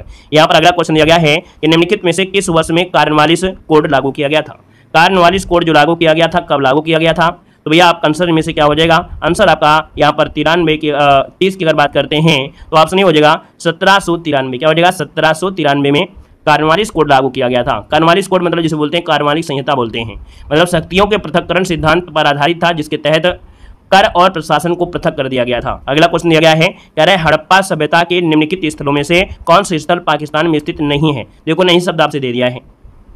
तो यहाँ पर दोस्तों याद रखिएगा कोटदीजी है, बालाकोट भी है, चंदोड़ो है, लेकिन जो आपका दिया गया है सुरतुगई, क्या सुरतुगई जो दिया गया ये अफगानिस्तान में है। कहाँ पर है? अफगानिस्तान में है। यहाँ पर आगे बढ़ते क्वेश्चन दिया गया है कि किस स्तंभ शिलालेख में समुद्रगुप्त की उपलब्धियां अभिलिखित की गई हैं, जो अपनी विजय के लिए नेपोलियन ऑफ इंडिया के नाम से जाना जाता है। भारत के नेपोलियन के नाम से जानते हैं। और भैया ये जो स्तंभ है कौन है? तो ये स्तंभ इलाहाबाद, कौन सा ऑप्शन बनेगा आपका डी नंबर है? इलाहाबाद स्तंभ में आपके समुद्रगुप्त के विजय के बारे में यहाँ पर दिया गया है। और यहाँ पर आगे बढ़ते हैं क्वेश्चन दिया गया है कि शिवाजी का जन्म कब हुआ तथा कब उन्होंने छत्रपति की उपाधि धारण की थी। अब आप कहेंगे सर यहाँ पर देखा जाए तो शिवाजी का जो जन्म हुआ था ये हुआ कब था? जल्दी से बताइए, आंसर क्या हो जाएगा? 2 पॉइंट एक साथ दिए गए हैं। अब आप देखेंगे 33 नंबर में, तो आप कहेंगे सर ये 1627 में हुआ था। 1627 में इनका जन्म हुआ था। और यहाँ पर 1674 में क्या हुआ था? इनका राज्य तिलक हुआ था, ठीक है ना। तो 1674 में राज्याभिषेक के बाद ही इन्होंने छत्रपति की उपाधि धारण किया था। और 1680 में इनकी मृत्यु भी हो गई थी। तो यहाँ पर जो आंसर बनेगा वो आपका डी नंबर राइट हो जाएगा। अगले क्वेश्चन को आते हैं। क्वेश्चन दिया गया है कह रहा है निम्नलिखित में से किस भारतीय राज्य में उत्तर पूर्वी मानसून के कारण अक्टूबर और नवंबर के दौरान वर्षा होती है? चलिए अब आप देख सकते हैं भारतीय राज्य में जो उत्तर पूर्वी मानसून है इसकी वजह से तमिलनाडु राज्य में आपकी वर्षा होती है। तो तमिलनाडु राज्य कहाँ पर है? ऑप्शन सी आपका दिया गया है, ठीक है ना। ये आपकी जो बारिश होती है यहाँ पर देखा जाए तो अक्टूबर नवंबर के समय अर्थात सर्दियों में होती है। अगला दिया गया है कह रहे रेगिस्तान क्षेत्र किस प्रकार की वनस्पति समान रूप से पाई जाती है? मतलब जो रेगिस्तानी क्षेत्र है उसमें किस प्रकार की वनस्पति समान रूप से पाई जाती है? यहाँ पर दोस्तों देखा जाए तो भाई कम वर्षा होती है, वनस्पतियां भी दूर दूर होती हैं, है ना। तो कहीं ना कहीं ऐसे जो आपके क्षेत्र होते हैं वहाँ पर झाड़ी मिलती हैं, क्या झाड़ियाँ मिलती हैं। तो ऑप्शन क्या बचेगा? यहाँ पर बी हो जाएगा। नेक्स्ट क्वेश्चन कराते हैं। क्वेश्चन दिया गया है ये प्रायद्वीपीय भारत की सबसे लंबी नदी कौन सी है? प्रायद्वीपीय भारत की सबसे लंबी नदी है वो आपकी कौन सी है? आपका जवाब हो जाएगा गोदावरी। क्या हो जाएगा? गोदावरी दोस्तों, जिसका ऑप्शन आ रहा है यहाँ पर राइट हो जाएगा। और ये जो नदी निकलती है महाराष्ट्र के नासिक के त्र्यंबकेश्वर से निकलती है, बंगाल की खाड़ी में यहाँ पर जाती है, ठीक है। और यहाँ पर दोस्तों आगे बढ़ते हैं। क्वेश्चन दिया गया है निम्नलिखित युग्मों में से कौन सा युग्म आपका पहाड़ी दर्रों के संदर्भ में सही है? पहाड़ी दर्रों में आपसे कह रहा है सही, आपसे ये पूछा गया सही है। तो बोमडीला दर्रा आपके अरुणाचल प्रदेश में है, हिमाचल प्रदेश में है तो नहीं है, ये कहाँ पर है? आपके अरुणाचल प्रदेश में है। नाथुला दर्रा कहाँ पर है? आपके सिक्किम में है। लिपलेक कहाँ पर है? तो आप कहेंगे यूके में है ना, यूके हो जाएगा। रोहतांग दर्रा कहाँ पर है? तो रोहतांग दर्रा आपका कहाँ पर है? तो आपके हिमाचल प्रदेश में। कहाँ पर? हिमाचल प्रदेश में है। इसका मतलब ये आपका हिमाचल प्रदेश हो जाएगा। तो देख सकते हैं एक ऑप्शन मिल गया है कौन? यहाँ पर 37 नंबर में ऑप्शन जो सी आ गया है वो आपका राइट हो गया है कि लिपलेक कहाँ पर है? उत्तराखंड में है। आगे बढ़ते हैं। क्वेश्चन दिया गया है कि किस भारतीय शहर को भारत का मैनचेस्टर कहा जाता है? किस भारतीय शहर को भारत का मैनचेस्टर कहते हैं? 38 नंबर में दोस्तों 38 की अगर बात करते हैं तो ऑप्शन डी हो जाएगा अहमदाबाद, ठीक है। क्या? अहमदाबाद को भारत का मैनचेस्टर कहा जाता है। ऑप्शन बनेगा आपका डी नंबर। यहाँ पर आगे बढ़ते हैं। क्वेश्चन दिया गया है कि भारतीय हरित क्रांति की जन्मस्थली इनमें से कौन सी है? यहाँ पर बताएगा कि भारतीय हरित क्रांति की जो जन्मस्थली है इनमें से क्या है? यहाँ पर 39 को ऑप्शन देना है। तो यह 1966 में प्रारंभ किया गया था, है ना, हरित क्रांति। और देखा जाए तो ये आपका कहाँ पर है? तो आपके पंतनगर में है। पंतनगर बहुत योगदान दिया है। तो दोस्तों यहाँ पर देखा जाए यही आपके हरित क्रांति की जन्मस्थली, आपका आंसर नंबर हो जाएगा। और देखो हमने आपको बताया 2023 में, क्या 2023 में जो आपके हरित क्रांति के जनक है MS स्वामीनाथन, उनका निधन यहाँ पर हो गया था, ठीक है। यहाँ पर आगे बढ़ते क्वेश्चन दिया गया है कह रहा है निम्नलिखित का से मिलान आपको करना है। यहाँ पर जो मिलान आपका हो सकता है कौन सा सही हो सकता है? चलिए यहाँ पर जवाब देना है। आपसे पूछा है देश और मुद्रा। आप कहेंगे सर यूक्रेन की मुद्रा क्या है? रिन्बेया। यहाँ पर ये जो आपका हो जाएगा यहाँ पर ये 3 हो जाएगा। भूटान के आप लोग जानते हैं निक्ट्रम हो जाएगा। ये निक्ट्रम आपका जो आपका हो गया 1। और क्यूबा की राजधानी पूछे तो आप पेसो, क्या बताएंगे? पेसो बताएंगे, यहाँ पर 4 हो जाएगा। रोमानिया की मुद्रा क्या है? तो रोमानिया के रोमानिया ल्यू, यहाँ पर दिखे इसका 2 हो जाएगा। मतलब आपका जो आंसर बनेगा वो क्या बन जाएगा? 3 1 4 2 हो जाएगा। स्क्रीनशॉट लेना है तो स्क्रीनशॉट ले सकते हैं। 3 1 4 2 3 1 4 2 3 1 4 2 देखिए ऑप्शन पहला ही राइट हो गया है। नेक्स्ट क्वेश्चन कराते हैं। क्वेश्चन दिया गया है कि घर का वेदी लंका ढाई, इस कहावत का अर्थ बताना है। घर का वेदी लंका ढाई, इसका सही अर्थ क्या हो सकता है? तो आप कहेंगे सर घर का वेदी लंका ढाई, इसका मतलब होता है कि आपसी फूट से सर्वनाश होता है ना। यहाँ पर आपसी फूट से सर्वनाश होता है। आपसी फूट से सर्वनाश ये वाला लगाइए। यहाँ पर आपसी फूट से सर्वनाश होता है। ऑप्शन बनेगा आपका सी नंबर। यहाँ पर दिया गया है तिरस्कार, और तिरस्कार को अगर संधि करते हैं तो आप कहेंगे सर ये जो आधासा है इसको विसर्ग लगा दीजिए, और विसर्ग लगा देंगे तो ये बन जाएगा तिराधनकार। अर्थात देखा जाए 47 नंबर में वो आपका बी नंबर राइट हो जाएगा। नेक्स्ट क्वेश्चन कराते हैं। क्वेश्चन दिया गया है कि कौन से विकल्प का विलोम जोड़ा सम्मिलित नहीं है? दोस्तों जटिल का सरल का जटिल दिया गया है। क्या जटिल दिया गया है भैया? सरल का जटिल सही है, साकार का निराकार सही है, सादर का निरादर सही है। यहाँ पर दिया है साक्षर का अक्षर दिया गया है, क्या सही है? क्या ये पॉइंट का सही है क्या भाई? साक्षर का निरक्षर होता है, साक्षर का क्या होता है? निरक्षर होता है, निरक्षर होता है, मतलब देखा जाए तो भैया यहाँ पर आपका गड़बड़ी है ऑप्शन डी नंबर पे। अगला है पक्षी का पर्यायवाची क्या है? पक्षी का पर्यायवाची क्या हो सकता है? और पक्षी के पर्यायवाची बहुत होते हैं, खाग, पिघोरू, पखेरू, परिंदा, है ना, ये होते हैं। तो कहीं ना कहीं देखा जाए ऑप्शन जो आपका आ गया है यहाँ पर डी नंबर विहा का आंसर है, राइट हो जाएगा। नेक्स्ट क्वेश्चन कराते हैं। क्वेश्चन दिया गया है क्या है? कृपण और कृपाण शब्दों के क्रमशः अर्थ इनमें से बताना है। यहाँ पर दिया गया कृपण क्या होता है और कृपाण क्या होता है। अब आप बताइएगा 50 नंबर का ऑप्शन क्या लॉक कर दिया जाए। आप कहेंगे सर यहाँ पर देखा जाए 50 नंबर में तो आपका बी हो जाएगा। कृपण मतलब कंजूस होता है और कृपाण मतलब होता है कटार, तो ऑप्शन बनेगा आपका बी नंबर। नेक्स्ट क्वेश्चन कराते हैं। क्वेश्चन दिया गया है कह रहे हैं अगस्त 2023 में यूथ 20 शिखर सम्मेलन 2023 कहां पर आयोजित किया गया है। चलिए बताइएगा कि अगस्त 2023 में यूथ 20 शिखर सम्मेलन 2023 कहां पर आयोजित किया गया है। 61 नंबर। यहाँ पर 61 की अगर बात करते हैं दोस्तों, ऑप्शन में से राइट क्या हो सकता है, इसका जवाब आप सभी लोग कमेंट कर करिए जल्दी से, आपका आंसर क्या हो जाएगा। तो आप कहेंगे सर यहाँ पर 61 नंबर का ऑप्शन बी हो जाएगा, ये आपके वाराणसी में किया गया है। कहां पर है? तो आपके वाराणसी में किया गया है ना। ये युवा कार्यक्रम खेल मंत्रालय भारत सरकार के द्वारा आयोजित किया गया है। यहाँ पर आगे बढ़ते हैं। क्वेश्चन दिया गया है कि देश के पहले हाइड्रोजन ईंधन से जुड़े उद्योग की स्थापना कहां पर की जाएगी। देश के पहले हाइड्रोजन ईंधन से जुड़े हुए उद्योग की स्थापना जो की जाएगी वो आपकी यहाँ पर बताना है कहां पर है। तो भैया ये झारखंड के जमशेदपुर पूर्वी सिंहभूमि में, अर्थात जो ऑप्शन आपका है यहाँ पर सी नंबर आपका राइट हो जाएगा, जमशेदपुर। यहाँ पर आगे बढ़ते हैं। क्वेश्चन दिया गया है कि अगस्त 2023 में किस राज्य में भारत का पहला कृषि डेटा एक्सचेंज और कृषि डेटा प्रबंधन फ्रेमवर्क लॉन्च किया गया है। 63 नंबर ऑप्शन लॉक करना है और 63 का ऑप्शन डी हो जाएगा, ये आपके तेलंगाना में किया गया है, ऑप्शन डी बनेगा। नेक्स्ट क्वेश्चन कराते हैं। क्वेश्चन दिया गया है आपसे कह रहा है कि 15 अगस्त 2023 को प्रसिद्ध सामाजिक कार्यकर्ता और सुलभ इंटरनेशनल के संस्थापक डॉक्टर बिंदेश्वर पाठक का निधन हो गया और उन्हें किस वर्ष पद्म भूषण से सम्मानित किया गया था। दोस्तों यहाँ पर देखिए 64 नंबर में, 64 की अगर बात कर लेते हैं तो दोस्तों ऑप्शन बनेगा सी नंबर है। 1991 में दोस्तों इनको पद्म भूषण सम्मान से सम्मानित किया गया था और इन्होंने देखा जाए तो 1970 में सुलभ इंटरनेशनल की स्थापना किया था। यहाँ पर आगे बढ़ते हैं। क्वेश्चन आपसे दिया गया है कह रहा है जुलाई 2023 में कौन सा राज्य आधिकारिक तौर पर लंपी त्वचा रोग पॉजिटिव राज्य घोषित किया गया है। आधिकारिक तौर पर लंपी त्वचा रोग पॉजिटिव राज्य घोषित किया गया है 65 नंबर में। दोस्तों ऑप्शन में से क्या हो जाएगा 65 में, यहाँ पर लंपी त्वचा रोग पॉजिटिव आपका नागालैंड बनेगा, बी नंबर इसका राइट हो जाएगा।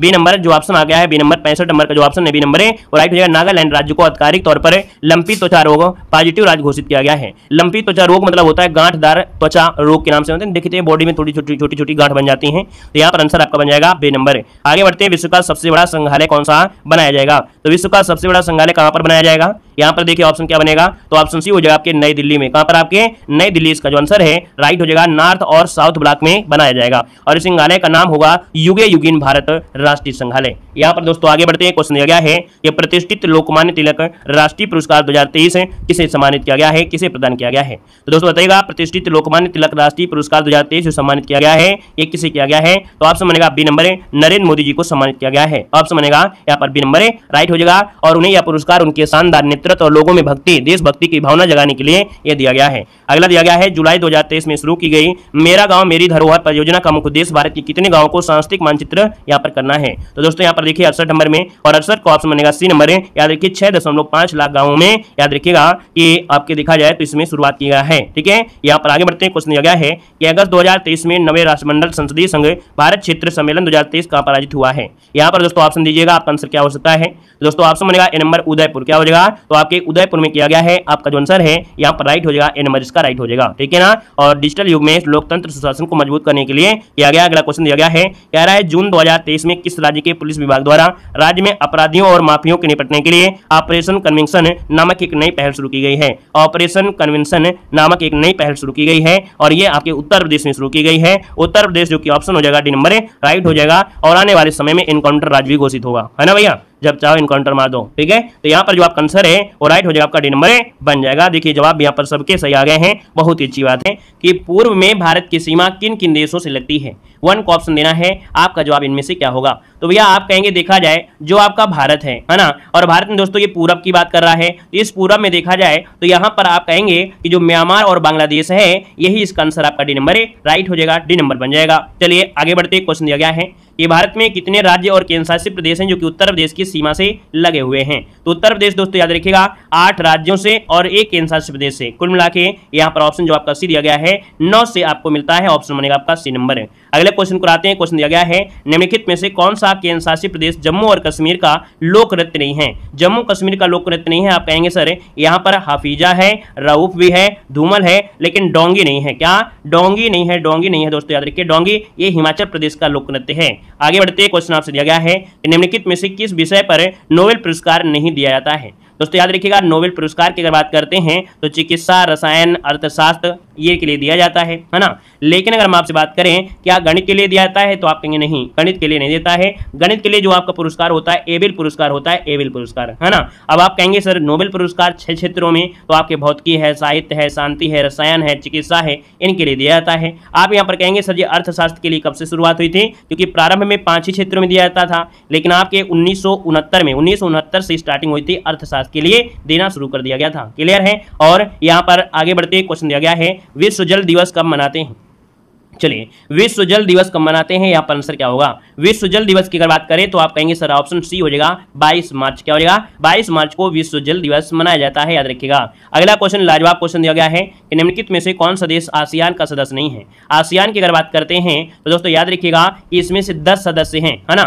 10 सदस्य में देखा जाए तो यहाँ पर याद रखिएगा जैसे कि Indonesia, Malaysia, Philippines, Vietnam, Cambodia, Myanmar, Thailand, Singapore, Brunei और लाओस ये हैं। इसमें से भारत इसका सदस्य नहीं है, याद रखिएगा। अगर पूछे आसियान का मुख्यालय कहाँ पर है तो आप कहेंगे जकार्ता में। कहाँ पर है? जकार्ता में। स्थापना कब हुई थी? तो आपके 1967 में हुई थी। तो कुल मिला के देखा जाए इसका जो ऑप्शन है यहाँ पर याद रखिए चीन भी इसका सदस्य नहीं है और भारत भी नहीं है, ठीक है ना। यहाँ पर आगे बढ़ते क्वेश्चन दिया गया है कि भारत के किस शहर को पूर्व का एथेंस के नाम से जानते हैं? पूर्व का एथेंस के नाम से ये मदुरै शहर को जाना जाता है और ये शहर आपके तमिलनाडु में है, जो कि ऑप्शन बनेगा यहाँ पर आपका सी नंबर राइट हो जाएगा। दोस्तों आगे बढ़ते क्वेश्चन दिया गया है कि लोकसभा की प्रथम बैठक जो समाप्ति की जा सकती है, लोकसभा की बैठक समाप्ति की जा सकती है किस प्रकार से?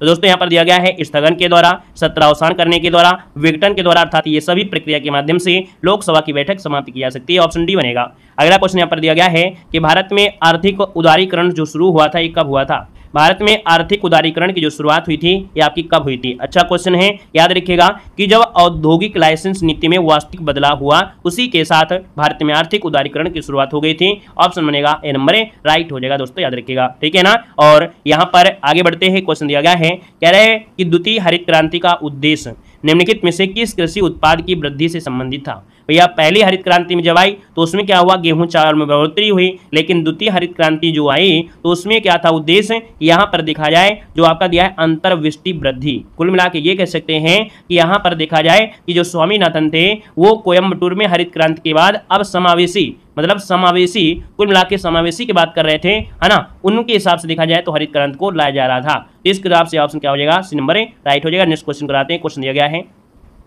कि भारत में इनमें से किस संस्था द्वारा 1 रुपए की करेंसी नोट और सिक्के निर्मित किए जाते हैं? 1 रुपए के जो सिक्के होते हैं ये किसके द्वारा होते हैं? अब आप कहेंगे सर 1 रुपए के नोट जो आपके हैं ये वित्त मंत्रालय के द्वारा होते हैं, मतलब ऑप्शन जो आपका बनेगा यहाँ पर बी नंबर राइट हो जाएगा, ठीक है ना। और देखा जाए कि अगर इससे बड़ी कोई होती है नोटें तो उसमें RBI के गवर्नर के जो हस्ताक्षर होते हैं गवर्नर के होते हैं। अगला दिया गया है कि नीति आयोग के प्रथम उपाध्यक्ष कौन है? नीति आयोग के प्रथम उपाध्यक्ष पूछा गया है, 12 का ऑप्शन लॉक करना है। अब आप कहेंगे सर नीति आयोग के उपाध्यक्ष पूछा गया है, आपका आंसर क्या हो जाएगा यहाँ पर?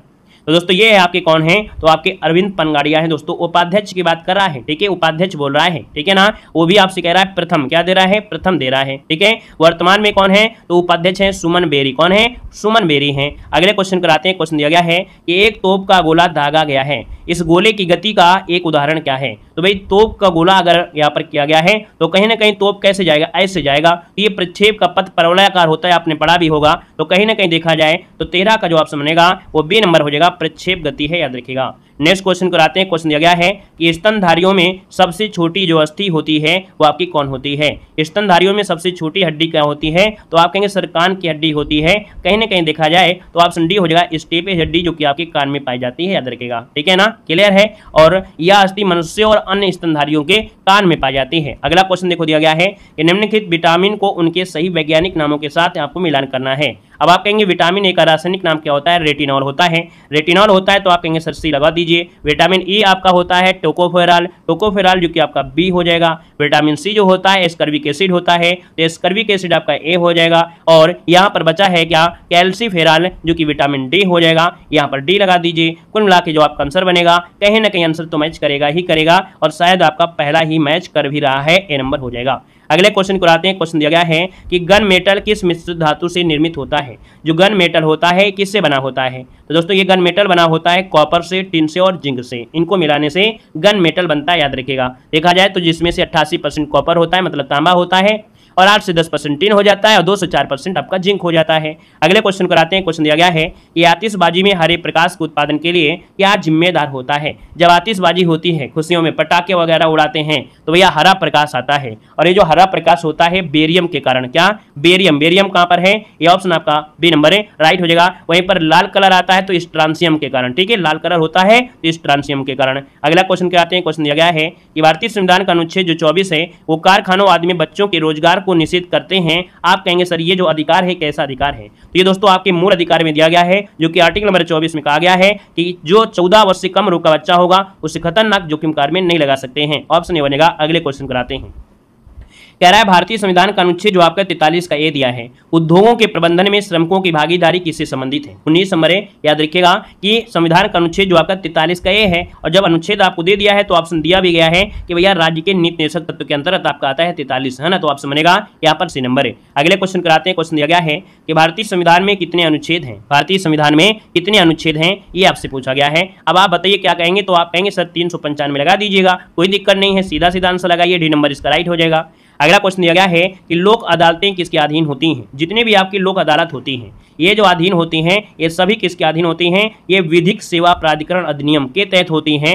आपका ऑप्शन जो बनेगा यहाँ पर बी नंबर राइट हो जाएगा। और देखा जाए तो एक अधिनियम आया था 1987, उसके तहत इनको वैधानिक दर्जा भी दिया गया था। अगले क्वेश्चन करवाते हैं। क्वेश्चन दिया गया है कि वे विषय जिन पर केंद्र और राज्य सरकारें दोनों ही कानून बना सकती हैं उन्हें कहते क्या हैं। तो भैया केंद्र सरकार और राज्य सरकार अगर बना रही है तो कहीं ना कहीं ये होता है समवर्ती सूची में, तो ऑप्शन सी नंबर इसका राइट हो जाएगा, समवर्ती सूची। आगे बढ़िएगा। कह रहा है जय हिंद का नारा जो दिया था किसने दिया था। जय हिंद का नारा दिया था किसने दिया था, यहाँ पर 23 को ऑप्शन देना है। तो आप कहेंगे जय हिंद का नारा सुभाष चंद्र बोस ने दिया था, और यह आजाद हिंद फौज में नमस्कार का ढंग था। देखा जाए तो जैसे नमस्कार, तो उसी का एक प्रकार तरीका था जय हिंद, और आज यह सारे देश में देखो नारा बन गया है ना। तो यहाँ पर दोस्तों ऑप्शन क्या हो जाएगा, बी नंबर राइट हो जाएगा। नेक्स्ट क्वेश्चन कराते हैं। क्वेश्चन दिया गया है कि भारतीय स्वतंत्रता के समय भारतीय राष्ट्रीय कांग्रेस के अध्यक्ष कौन थे। आईएमपी क्वेश्चन दिया गया है ना, बिल्कुल आईएमपी है। और वीडियो को भी लाइक शेयर कर दीजिए भाई। देखिए इतनी देर क्लास हो गई है, चलती रहती है, अगर हम ना बोलें तो आपका फर्ज बनता है कि नहीं सर इतनी मेहनत करते हैं, सुबह से लेकर रात तक मेहनत करते हैं, तो कम से कम आप लोग वीडियो को लाइक तुरंत कर दिया करिए, है ना। ये टीचर को यह ना सोचा करिए नहीं जब सर कहेंगे तभी कहेंगे, उससे क्या होगा भैया, अगर हमारे कहने के बाद अगर करते हैं तो फिर उसका कोई ज्यादा इफेक्ट नहीं पड़ता ना, कि हम कहें फिर आप लोग करो, तो ये एक प्रकार से देखा जाए तो समझ सकते हैं आप लोग, ठीक है। तो इसलिए आप लोग वीडियो को लाइक से पहले से कर दिया करें, ठीक है। चलिए जितने लोग बचे हैं सब लोग लाइक कर दीजिएगा। तो भारतीय स्वतंत्रता के समय राष्ट्रीय कांग्रेस के अध्यक्ष पूछा गया है, 24 नंबर का ऑप्शन बनेगा बी नंबर है, ये है आपके जेबी कृपलानी। कौन है, जेबी कृपलानी, आपका आंसर राइट हो जाएगा। और ये दोस्तों देखा जाए तो आपके मेरठ अधिवेशन में अध्यक्षता बने थे, 1947 तक आपके बने रहे थे। यहाँ पर आगे बढ़ते क्वेश्चन दिया गया है कि महात्मा गांधी ने 1930 में सविनय अवज्ञा आंदोलन का आरंभ जो किया था ये कहां से किया था। 25 नंबर में ऑप्शन बी हो जाएगा दांडी से। कहां से, तो आपके दांडी से इन्होंने शुरुआत किया था, जो कि गांधी जी हैं। 12 मार्च 1930 को साबरमती आश्रम से लगभग 78 सहयोगियों के साथ 24 दिनों की लगभग यात्रा के बाद इन्होंने यहां पर पहुंचे थे, और 6 अप्रैल 1930 को उन्होंने नमक कानून भंग किया था और सविनय अवज्ञा आंदोलन शुरुआत किया था। अगला क्वेश्चन दीजिएगा कि निम्न में से किसके अंतर्गत भारत में सर्वोच्च न्यायालय की स्थापना हुई थी। तो सर्वोच्च न्यायालय की स्थापना जो हुई थी वो रेगुलेटिंग एक्ट 1773 के तहत हुई थी, है ना। और जो पहले न्यायाधीश थे वो आपके कौन, तो जॉर्ज जो आपके थे कौन, यहाँ पर एलिजा एम्पे थे, एलिजा एम्पे, ठीक है। चलिए आगे बढ़िए। क्वेश्चन दिया गया है इंकलाब जिंदाबाद का जो नारा दिया वो किसने दिया था। इंकलाब जिंदाबाद का जो नारा दिया, आप कहेंगे सर इंकलाब जिंदाबाद ये दिया था आपके, इंकलाब जिंदाबाद आपके भगत सिंह ने दिया था। किसने, भगत सिंह ने दिया था, याद रखिएगा, ठीक है ना। और यहाँ पर देखा जाए तो एक शब्द होता है इंकलाब जिंदाबाद का नारा मौलवी हसरत मोहानी ने दिया था, लेकिन इसको क्या बनाया, लोकप्रिय बनाया, पॉपुलर बनाया, ये कहीं ना कहीं ये आपके भगत सिंह ने, ठीक है। अगर कभी ऑप्शन में आ जाता है कि आपके मौलवी हसरत मोहानी तो आप उन्हीं को लगाइएगा, ठीक है ना। आगे बढ़िए। क्वेश्चन दिया गया है निम्नलिखित में से कौन सा वेद सबसे पुराना है। कौन सा वेद सबसे पुराना है 28 नंबर में, दोस्तों ऑप्शन को लॉक किया जाए, ऑप्शन सी हो जाएगा ऋग्वेद। क्या हो जाएगा, ऋग्वेद आपका आंसर बन जाएगा। अगले क्वेश्चन कराते हैं। क्वेश्चन दिया गया है कि ब्रिटिश शासन के दौरान निम्नलिखित में से किस गवर्नर जनरल ने हड़प नीति अपनाई थी। अब आप ये बताइए कि हड़प नीति के लिए कौन जाना जाता है। तो भैया हड़प नीति के लिए आपके डलहौजी जो आपके हैं ना, यहाँ पर आंसर आपका हो जाएगा डलहौजी, जो कि 1848 से लेकर 56 तक ये आपके थे, और इन्होंने व्यापक नीति या हड़प नीति का सूत्रपात यहाँ पर किया था, ठीक है। और यहाँ पर 17 को सबसे पहले यहाँ पर अपने में विलय किया था। अगले क्वेश्चन कराते हैं। क्वेश्चन दिया गया है कि भगवान महावीर का जो जन्म हुआ वर्तमान समय में हुआ था, मतलब कौन से राज्य में, वर्तमान में जो राज्य है वो कहाँ पर है, तो भैया ये है आपके बिहार में है। कहाँ पर है, यहाँ पर आंसर बी, आंसर आपका सी हो जाएगा, बिहार में पड़ता है। याद रखिए बिहार राज्य के कुंडलग्राम होगा। यहाँ पर ऑप्शन के हिसाब से आपका है, वैसे महावीर स्वामी का आपसे पूछा गया है ना, तो इसके ऑप्शन क्या लगा दीजिए, कोई दिक्कत आपका नहीं है, ठीक है। ऋजुपालिका नदी के किनारे इनको ज्ञान की प्राप्त हुई थी, तो ऑप्शन क्या आप लगा दीजिए। यहाँ पर आगे बढ़ते क्वेश्चन दिया गया है कि आर्यभट्ट और कालिदास किस गुप्त शासक के दरबार में रहते थे, तो आर्यभट्ट और आपके कालिदास कहेंगे। यहाँ पर जो ऑप्शन होगा वो आपका चंद्रगुप्त सेकंड जो है यहाँ पर राइट हो जाएगा, ठीक है। अगले क्वेश्चन कराते हैं। क्वेश्चन दिया गया है कि सूची फर्स्ट को सूची सेकंड से क्या करना है, यहाँ पर सुमेलित करना है। यहाँ पर भवन है और निर्माण करता दिया गया है, तो चलिए सुल्तानगढ़ी भैया इल्तुतमिश ने बनवाया था, यहाँ पर हो जाएगा 3 हो जाएगा। लाल महल किसने बनवाया, तो आपके बलबन ने बनवाया था, ठीक है, बलबन ने लाल महल, यहाँ पर 4 हो जाएगा। जमात खाना मस्जिद आपके बनवाया, तो आपके खिज्र खान ने बनवाया था, ये है आपका 1 नंबर है। और 2.5 दिन का झोपड़ा है वो आपके कुतुबुद्दीन ऐबक ने बनवाया था, यहाँ पर आपका 2 हो जाएगा। तो 3 4 1 2 जो कि ऑप्शन में लगा होगा लगा दीजिएगा। 3 4 1 2 देखिए है क्या, 3 4 1 2 3 4 1 2 देखिए ऑप्शन यहाँ पर सी हो गया है। अगले क्वेश्चन को बढ़ते हैं। क्वेश्चन दिया गया है कि छत पर वर्षा जल संचय शुरू करने वाला पहला भारतीय राज्य कौन सा है। दोस्तों यहाँ पर देख सकते हैं बड़ी समस्या है, यहाँ पर पानी की बड़ी दिक्कतें हैं। मीठे वाला पानी जो मतलब पीने वाला पानी होता है बहुत गहराई से निकालना पड़ता है ना। ये कहीं ना कहीं आने वाले समय में सबको समस्याएं आएंगी, इसलिए पानी का प्रयोग उतना ही करें जितना जरूरी है। दोस्तों छत पर वर्षा का जल संचय शुरू करने वाला पहला भारतीय राज्य कौन है, 33 नंबर। तो दोस्तों यहाँ पर ऑप्शन हो जाएगा आपका तमिलनाडु, कौन हो जाएगा, तमिलनाडु जो कि ऑप्शन है यहाँ पर नंबर इसका राइट हो जाएगा। दोस्तों याद रखिएगा तमिलनाडु इसका आंसर बन जाएगा, ठीक है ना। और यहाँ पर दोस्तों आगे बढ़ते हैं। क्वेश्चन दिया गया है कि पश्चिमी घाट की पश्चिमी ढलानें पूर्वी ढलानों की तुलना में घने जंगलों से क्यों ढकी हुई हैं। भाई इसका भी रीजन ये है कि जो पश्चिमी घाट की जो पश्चिमी ढलानें हैं वो पूर्वी ढलानों की तुलना में घने जंगलों से ढकी हैं, क्योंकि वहाँ अधिक वर्षा होती है। सिंपल सी बात है, क्योंकि वहाँ पर अधिक वर्षा होती है। ऑप्शन आपका डी नंबर राइट हो जाएगा। अगला क्वेश्चन दिया गया है कि विश्व का सबसे बड़ा डेल्टा कौन है, विश्व का सबसे बड़ा डेल्टा, तो ये है आपका कौन है, गंगा ब्रह्मपुत्र का जो डेल्टा है ये विश्व का सबसे बड़ा डेल्टा है, जो कि त्रिभुजाकार आकृति में बना है। इसे सुंदरवन का डेल्टा भी कहा जाता है।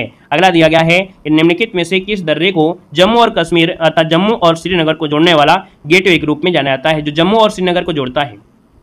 तो दोस्तों ये जोड़ता है आपका बनिहाल दर्रा, कौन है, आपका बनिहाल दर्रा है। दोस्तों याद रखिए बनिहाल दर्रा हो जाएगा, ठीक है ना। और यह दर्रा पीर पंजाल श्रेणी में है, जवाहर सुरंग बनिहाल दर्रे से ही यहाँ पर है। आगे बढ़िए। क्वेश्चन दिया गया है कि वर्ष 2022 में यूरेनियम का सबसे बड़ा उत्पादक देश इनमें से कौन था। दोस्तों यहाँ पर देखिए आपका जो आंसर है 37 नंबर में वो आपका कजाकिस्तान हमेशा ये नंबर 1 में रहता भी है ना।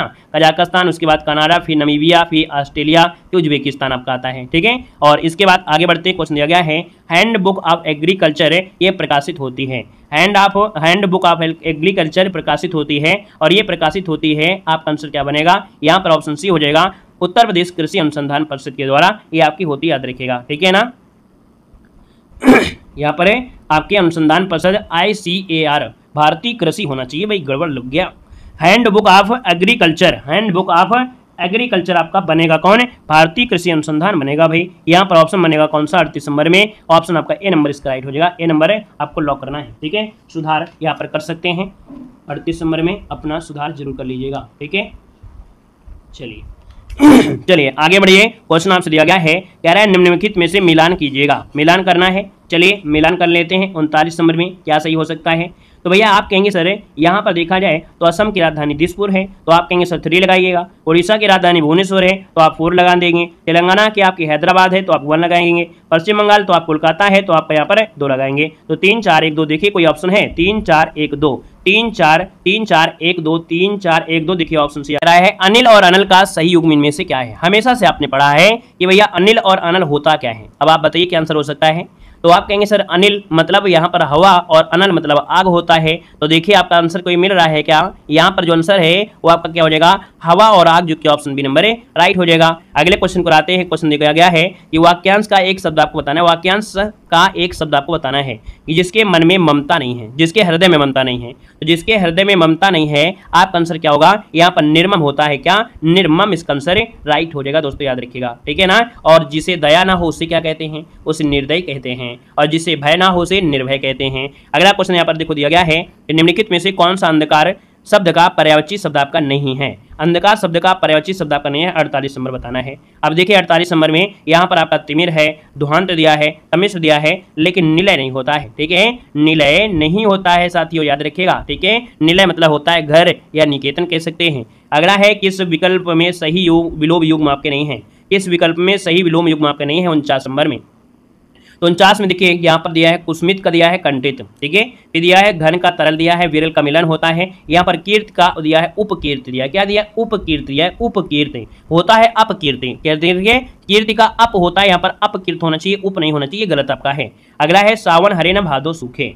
तो भैया सावन हरे न भादो सूखे मतलब होता है सदा एक सी दशा। सदा एक सी दशा, यहाँ पर सदा एक सी दशा कहाँ पर है? यहाँ पर देखिए है कोई ऑप्शन, सदा एक ही दशा, ऑप्शन डी इसका राइट हो जाएगा। अगला क्वेश्चन दिया गया है, कह रहा है आपसे क्वेश्चन है कि वैश्विक शांति सूचकांक 2023 में भारत को कौन सा स्थान प्राप्त हुआ है। यहाँ पर 61 का ऑप्शन लॉक किया जाए। तो दोस्तों ऑप्शन क्या हो जाएगा? चलिए यहाँ पर जवाब देना है तो आप कहेंगे सर 126वां स्थान। वेरी एमपी क्वेश्चन आपका है, याद रखिएगा कि जो शांति सूचकांक में भारत के स्थान है वो 26वां स्थान है, याद रखिएगा। ठीक है ना। और यहाँ पर दोस्तों आगे बढ़ते हैं, क्वेश्चन दिया गया है कि जुलाई 2023 में प्रधानमंत्री नरेंद्र मोदी ने कहाँ से राष्ट्रीय स्किल सेल एनीमिया उन्मूलन शुरुआत किया है। दोस्तों यहाँ पर देखिए आंसर 62 नंबर में, तो ऑप्शन हो जाएगा शहडोल। क्या हो जाएगा? शहडोल जो आपका है, शहडोल है ना। और देखा जाए ये मध्य प्रदेश में पड़ता है शहडोल, वहां से शुरुआत हुआ है सिकल सेल एनीमिया उन्मूलन। ठीक है, आगे बढ़ते हैं। क्वेश्चन आपसे दिया गया है, आपके सामने क्वेश्चन आ गया है कि जून 2023 में, क्या जून 2023 में जारी आंकड़ों के अनुसार वर्ष 2022 में इलेक्ट्रॉनिक्स वस्तुओं के निर्यात में भारत का कौन सा राज्य शीर्ष निर्यातक राज्य आपका बन गया है।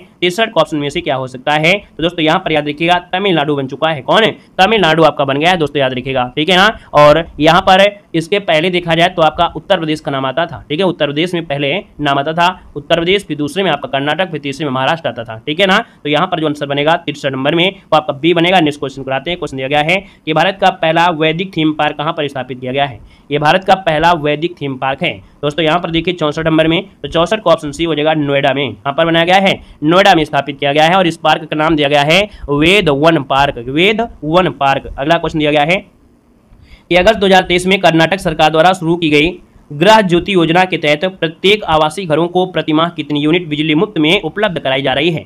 दोस्तों यहाँ पर 65 नंबर का जो ऑप्शन है यहाँ पर क्या हो सकता है? चलिए यहाँ पर जवाब देना है। आपका आंसर क्या हो जाएगा 65 नंबर में? तो ऑप्शन बी हो जाएगा 200 यूनिट। क्या हो जाएगा? याद रखिएगा कि अगस्त 2023 में कर्नाटक सरकार के द्वारा शुरू की गई थी गृह ज्योति योजना। इसके तहत प्रत्येक आवासीय घरों को प्रतिमाह 200 यूनिट बिजली मुफ्त में उपलब्ध कराई जा रही है। आगे बढ़िए। क्वेश्चन दिया गया है कि जून 2023 में विश्व बैंक द्वारा दक्षिण एशिया में पहली सड़क सुरक्षा परियोजना किस देश में शुरू की गई है। तो ये दक्षिण एशिया की पहली सड़क सुरक्षा परियोजना है और जो शुरुआत की गई है वो आपके बांग्लादेश में की गई। इसको ऑप्शन बनेगा यहाँ पर नंबर इसका राइट हो जाएगा। अगले क्वेश्चन कराते हैं। क्वेश्चन दिया गया है कि पहला यूपी इंटरनेशनल ट्रेड शो 2023 कहाँ पर आयोजित किया गया है। पहला यूपी इंटरनेशनल ट्रेड शो 2023 कहाँ पर आयोजित किया गया है। 67 का ऑप्शन क्या हो जाएगा दोस्तों? 67 की अगर बात कर लेते हैं तो ऑप्शन डी हो जाएगा, ये ग्रेटर नोएडा में है। कहाँ पर है? ग्रेटर नोएडा में ये आपका है दोस्तों, ग्रेटर नोएडा इसका आंसर है, राइट हो जाएगा। आगे बढ़ते हैं। क्वेश्चन आपसे अगला पूछा गया है कि विश्व का सबसे बड़ा कार्यालय परिसर कहाँ बनाया गया है। विश्व का सबसे बड़ा कार्यालय परिसर कहाँ पर बनाया गया है? तो याद रखिएगा बहुत ही एमपी क्वेश्चन है, ये गुजरात में बनाया गया है। कहाँ पर है? गुजरात में। और आप कहेंगे कि ये जो आपका सूरत है ना, सूरत आपका आंसर है, राइट हो जाएगा। और इसका नाम रखा गया है सूरत डायमंड बोर्स। क्या? सूरत डायमंड बोर्स रखा गया है। इसे हीरा व्यापार केंद्र के रूप में विकसित किया गया है। और इससे पूर्व विश्व का सबसे बड़ा कार्यालय कौन था? अमेरिकी सुरक्षा विभाग का पेंटागन परिषद था, है ना। लेकिन अब कौन हो गया है? सूरत हो गया है। अगला है जुलाई 2023 में संपन्न 49वीं भारतीय महिला शतरंज चैंपियंस 2023 का खिताब किसने जीता है। दोस्तों यहाँ पर देखा जाए तो आंसर सी हो जाएगा आपके पद्मिनी राउत। पद्मिनी राउत ने जीता है। इसका जो आंसर है वो आपका सी नंबर है, राइट हो जाएगा दोस्तों, याद रखिएगा। यहाँ पर अगला क्वेश्चन दिया गया है कि अगस्त 2023 में भारत को किस देश से मिसाइल स्पाइक NLOS प्राप्त हुई है। याद रखिएगा अगस्त 2023 में भारत को किस देश से मिसाइल स्पाइस NLOS प्राप्त हुई है। यहाँ पर आंसर देना है 70 का ऑप्शन डी हो जाएगा, इजराइल से प्राप्त हुई है। कहाँ से? इजराइल से प्राप्त हुई है, जिसकी मारक क्षमता लगभग 30 किलोमीटर तक आपकी है, याद रखिएगा। तो इसका जो ऑप्शन बनेगा यहाँ पर आपका डी नंबर है, राइट। निम्नलिखित में से किस भारतीय राज्य की सीमा भूटान के साथ नहीं मिलती है। 1 का ऑप्शन देना है। जवाब इनमें से क्या हो जाएगा? काफी अच्छा क्वेश्चन दिया गया है, बताएगा कि किस भारतीय राज्य की सीमा भूटान के साथ नहीं लगती है। अब आप कहेंगे सर जी भूटान की अगर बात करते हैं तो यहाँ पर भूटान कुछ इस प्रकार से होता है। तो यहाँ पर आपसे कह रहा है क्या कह रहे सिक्किम और अरुणाचल प्रदेश, पश्चिम बंगाल, मेघालय, मेघालय पड़ जाता है यहाँ पर, तो आप कहेंगे सर इसका आंसर देखा जाए तो आपका भी नंबर है मेघालय, ये आपका आंसर हो जाएगा, याद रखिएगा। भूटान के साथ सीमा जो साझा करने वाले भारतीय राज्यों में देखो सिक्किम भी है, असम है, अरुणाचल प्रदेश है, पश्चिम बंगाल है, लेकिन भैया जो मेघालय है ये भूटान के साथ सीमा नहीं बनाता है, तो ऑप्शन जिसका आएगा भी नंबर है राइट हो जाएगा। नेक्स्ट क्वेश्चन कराते हैं। क्वेश्चन दिया गया है कि कौन सा भारतीय राज्य उत्तर पश्चिम और दक्षिण में बांग्लादेश के साथ घिरा हुआ है। देखो उत्तर, पश्चिम और दक्षिण में बांग्लादेश से घिरा हुआ है, यहाँ पर ऑप्शन क्या हो जाएगा, तो बिल्कुल इजी क्वेश्चन आपका हो गया कि भैया ये त्रिपुरा ही है जो कि 3 ओर से यहाँ पर बांग्लादेश से घिरा हुआ है ना, तो इसका ऑप्शन हो जाएगा यहाँ पर नंबर। अगर पूछे इसकी राजधानी क्या है तो आप क्या जवाब देंगे, आप कहेंगे सर इसकी राजधानी अगरतला है। क्या है, अगरतला है। यहाँ पर अगले क्वेश्चन कराते हैं। क्वेश्चन दिया गया है कि लोकप्रिय नृत्य विदेशिया किस भारतीय राज्य से संबंधित है। लोकप्रिय नृत्य विदेशिया किस भारतीय राज्य से संबंधित है, 3 का ऑप्शन देना है और 3 का ऑप्शन ये हो जाएगा बिहार से है। कहां से है, आपके बिहार से जुड़ा है, बिहार की ये नृत्य शैली है, तो आपका आंसर बनेगा यहाँ पर नंबर है राइट हो जाएगा। और देखा जाए तो इस नृत्य में महिला पात्र की भूमिका भी पुरुष कलाकार करते हैं। यहाँ पर दोस्तों आगे बढ़ते हैं। क्वेश्चन दिया गया है कि निम्नलिखित में से कौन सा विश्व का सर्वोच्च पर्यावरण संरक्षण पुरस्कार है। बताएगा कि विश्व का सर्वोच्च पर्यावरण संरक्षण पुरस्कार इनमें से कौन हो जाएगा। यहाँ पर 4 की अगर बात करते हैं तो ऑप्शन क्या बनेगा, तो दोस्तों यहाँ पर याद रखिएगा ये है ऑप्शन बी नंबर है गोल्डन पांडा पुरस्कार। क्या, गोल्डन पांडा पुरस्कार, जिसका ऑप्शन आ रहा है बी नंबर, बिल्कुल सही जवाब राइट हो जाएगा। अगले क्वेश्चन कराते हैं। क्वेश्चन दिया गया है कि विश्व जनसंख्या दिवस किस दिन मनाया जाता है। विश्व जनसंख्या दिवस जो मनाते हैं ये कब मनाते हैं, क्वेश्चन नंबर 5 का ऑप्शन दीजिएगा। चलिए 5 की अगर बात करते हैं, देखिए जवाब आने शुरू हो गए और जवाब यहाँ पर याद रखिएगा अभी नंबर है यहाँ पर 11 जुलाई को कब मनाते हैं, 11 जुलाई को मनाते हैं, ऑप्शन बी हो जाएगा। नेक्स्ट क्वेश्चन कराते हैं। क्वेश्चन दिया गया है कि एशियाई विकास बैंक की स्थापना किस वर्ष में हुई थी। एशियाई विकास बैंक की स्थापना किस वर्ष हुई थी, 6 को ऑप्शन लॉक किया जाए। यहाँ पर दोस्तों ऑप्शन बनेगा आपका सी नंबर है 1966 में। कब हुई थी, तो आपके 1966 में एशियाई विकास बैंक की स्थापना की गई थी, है ना। और यहाँ पर आगे बढ़ते हैं। क्वेश्चन आपसे अगला पूछा गया है कि को गोल्ड सिटी के नाम से भी जाना जाता है। गोल्ड सिटी के नाम से जो जानते हैं किसे जानते हैं, 7 को ऑप्शन देना है और 7 का ऑप्शन क्या हो जाएगा, तो दोस्तों जैसलमेर जो ऑप्शन है ये नंबर जैसलमेर, तो जैसलमेर को गोल्डन सिटी के नाम से जानते हैं। वहीं पर दोस्तों याद रखिएगा आपका जो जोधपुर है, जोधपुर को ब्लू सिटी के नाम से जानते हैं, ठीक है, जोधपुर को ब्लू सिटी के नाम से जाने जाते हैं, याद रखिएगा, ठीक है ना, क्लियर है। आपको ये कमेंट बॉक्स में कमेंट करना है कि भैया पिंक सिटी किसे कहा जाता है, पिंक सिटी किसे कहते हैं, यहाँ पर आपको जवाब देना है पिंक सिटी किसे कहते हैं, सभी लोग जवाब दीजिएगा। अगला दिया गया विंग्स ऑफ फायर नामक पुस्तक के लेखक कौन है। विंग्स ऑफ फायर नामक पुस्तक के जो लेखक हैं इनमें से कौन हो जाएंगे। विंग्स ऑफ फायर जो कि आपके जानते हैं भूतपूर्व राष्ट्रपति आपके एपीजे अब्दुल कलाम, मतलब ऑप्शन देखा जाए आपका ये नंबर इसका राइट हो जाएगा। और इसके बाद आगे बढ़ते हैं। क्वेश्चन दिया गया है कि लोकसभा का कोरम कुल सदस्य संख्या का कितना होता है। दोस्तों यहाँ पर देखिए लोकसभा का जो गणपूर्ति होती है, कोरम होता है, दोस्तों यहाँ पर आंसर क्या बनेगा 1/10, इसका आंसर राइट हो जाएगा। मतलब 1/10 लोग आपके होने जरूरी हैं, है ना, तभी यहाँ पर कोई ना कोई कार्यवाही होगी, नहीं तो फिर वो काम होगा नहीं। यहाँ पर ऑप्शन डी हो गया। नेक्स्ट क्वेश्चन पर आते हैं। क्वेश्चन दिया गया है कि भारतीय अर्थव्यवस्था के उदारीकरण का गुरुदूत अर्थात पायनियर किसे कहा जाता है। भारतीय अर्थव्यवस्था का उदारीकरण का जो गुरुदूत कहा जाता है वो किसे कहते हैं। दोस्तों ये आपके कौन है, यहाँ पर डॉक्टर मनमोहन सिंह। क्या हो जाएंगे, डॉक्टर मनमोहन सिंह इसका जो आंसर है यहाँ पर राइट हो जाएगा, याद रखिएगा, ठीक है ना। उस समय देखा जाए डॉक्टर मनमोहन सिंह भारत के वित्त मंत्री थे, ठीक है, और देखा जाए उन्होंने ही भारतीय अर्थव्यवस्था के उदारीकरण का उग्रदूत कहा गया है। आगे बढ़िए। क्वेश्चन दिया गया है कि भारतीय आर्थिक समीक्षा प्रकाशित करता है। भारतीय आर्थिक समीक्षा जो प्रकाशित करता है कौन करता है, यहाँ पर जवाब देना है। तो 11 का ऑप्शन बनेगा यहाँ पर बी नंबर है, याद रखिएगा वित्त मंत्रालय। कौन करता है, वित्त मंत्रालय होता है। और कब किया जाता है, जिस दिन बजट पेश करना होता है इसके 1 दिन पहले, है ना, याद रखिए बजट पेश करने के 1 दिन पहले ये आंकड़े अनुमानित किए जाते हैं। अगला क्वेश्चन दिया गया है कि CRR का असंक्षिप्त रूप क्या है। CRR को हम लोग क्या बोल सकते हैं, तो आप कहेंगे CRR मतलब होता क्या है, नगद आरक्षित अनुपात होता है, नगद आरक्षित अनुपात, कैश रिवर्स रेशियो, नगद आरक्षित अनुपात, मतलब ऑप्शन बनेगा यहाँ पर बी नंबर राइट हो जाएगा। नेक्स्ट क्वेश्चन कराते हैं। क्वेश्चन दिया गया है, कह रहा है भारत में प्रथम कृषि विश्वविद्यालय की स्थापना हुई थी। भारत में प्रथम कृषि विश्वविद्यालय की स्थापना जो हुई थी आपके कहाँ पर हुई थी। आप कहेंगे सर 1960 में हुई थी उत्तर प्रदेश में, जो कि देखा जाए कि इसका नाम बदला गया था जीवी पंत कृषि विश्वविद्यालय, है ना, तो ये उत्तराखंड में पंतनगर है। इसका जो ऑप्शन बनेगा यहाँ पर आपका नंबर राइट हो जाएगा। अब ये जो आपका है अब कहाँ है, तो यूके में है। अगला है योजना आयोग का पदेन अध्यक्ष कौन होता है। योजना आयोग का पदेन अध्यक्ष कौन होता है, क्वेश्चन नंबर 14 ऑप्शन को लॉक किया जाए। योजना आयोग के अध्यक्ष होते हैं भारत के प्रधानमंत्री। याद रखिए इसका जो ऑप्शन है बी नंबर राइट हो जाएगा। अगर पूछे कि भैया योजना आयोग को जो समाप्त किया गया था, है ना, उसके बाद यहाँ पर देखा जाए तो 1 जनवरी 2015 से यहाँ पर नीति आयोग आ गया था। याद रखिएगा, ठीक है ना, क्लियर है। अगर पूछे कि नीति आयोग के उपाध्यक्ष तो आपके सुमन बेरी। आगे बढ़िए, क्वेश्चन दिया गया है कि वायु दाब को मापने का यंत्र क्या होता है। वायु दाब को जो मापा जाता है वो किससे मापते हैं। तो दोस्तों यहाँ पर देखिए 15 नंबर का ऑप्शन बी हो जाएगा, बैरोमीटर से मापा जाता है। किससे? बैरोमीटर से मापा जाता है। याद रखिएगा। अब कभी कभी क्वेश्चन ये बन जाता है कि बैरोमीटर का जो पारा होता है अगर वो अचानक से नीचे आ जाए तो समझो तूफान आने की संभावना है। और बैरोमीटर की ऊंचाई में धीरे धीरे यहाँ पर क्या हो, गिरावट हो, धीरे धीरे गिरावट होती, धीरे धीरे तो क्या होता है, वर्षा का संभावना होती है। और बैरोमीटर की ऊंचाई में क्रमिक चढ़ाव, अगर ये जो बैरोमीटर में पारा अगर अचानक चढ़ जाता है मतलब देखा जाए तो मौसम क्या होता है, साफ होने के संकेत मिल जाते हैं। अगला है घुटनों का जो जोड़ होता है। ये घुटनों का जो जोड़ होता है भैया, घुटनों के जोड़ को कहा क्या जाता है। यहाँ पर 16 नंबर में ये बोलते हैं कोर संधि। क्या बोल देते हैं, इन्हें कोर संधि कह देते हैं या हिंज जॉइंट कहा जाता है। हिंज जॉइंट है ना, कब्जा जॉइंट भी कहते हैं। घुटनों के जोड़ को कब्जा ज्वाइंट, कोर ज्वाइंट या हिंज ज्वाइंट आदि नामों से जाना जाता है। तो आप समझेगा आप ये नंबर राइट हो जाएगा। नेक्स्ट क्वेश्चन कराते हैं। क्वेश्चन दिया गया है मानव शरीर की दूसरी सबसे बड़ी ग्रंथि कौन सी है। मानव शरीर की दूसरी सबसे बड़ी ग्रंथि कौन सी है 17 नंबर में। तो ऑप्शन बनेगा आपका डी नंबर अग्न्याशय। ये अग्न्याशय जो आपके है दोस्तों याद रखिएगा सबसे बड़ी ग्रंथि है दूसरे नंबर की। और पहली जो आपकी है वो कौन सी है, तो यकृत सबसे बड़ी ग्रंथि आपकी बॉडी की है। याद रखिएगा, ठीक है ना। और यहाँ पर देखा जाए तो जो अग्न्याशय है ये एक मिश्रित ग्रंथि भी है, ठीक है, मिश्रित ग्रंथि भी आपकी है। यहाँ पर आगे बढ़ते हैं। क्वेश्चन दिया गया है कि शोल्डर किन 2 धातुओं से मिलकर बना होता है। जो शोल्डर होता है वो कौन सी मिश्र धातुओं से बनता है। शोल्डर की अगर बात करते हैं तो टिन और शीशा को मिला दीजिए। क्या, टिन और शीशा को मिला दीजिए, आंसर हो जाएगा। दोस्तों याद रखिएगा कि जो शोल्डर होता है इसका गलनांक आपका जो होता है वो 90 से 450 डिग्री सेंटीग्रेड तक आपका होता है।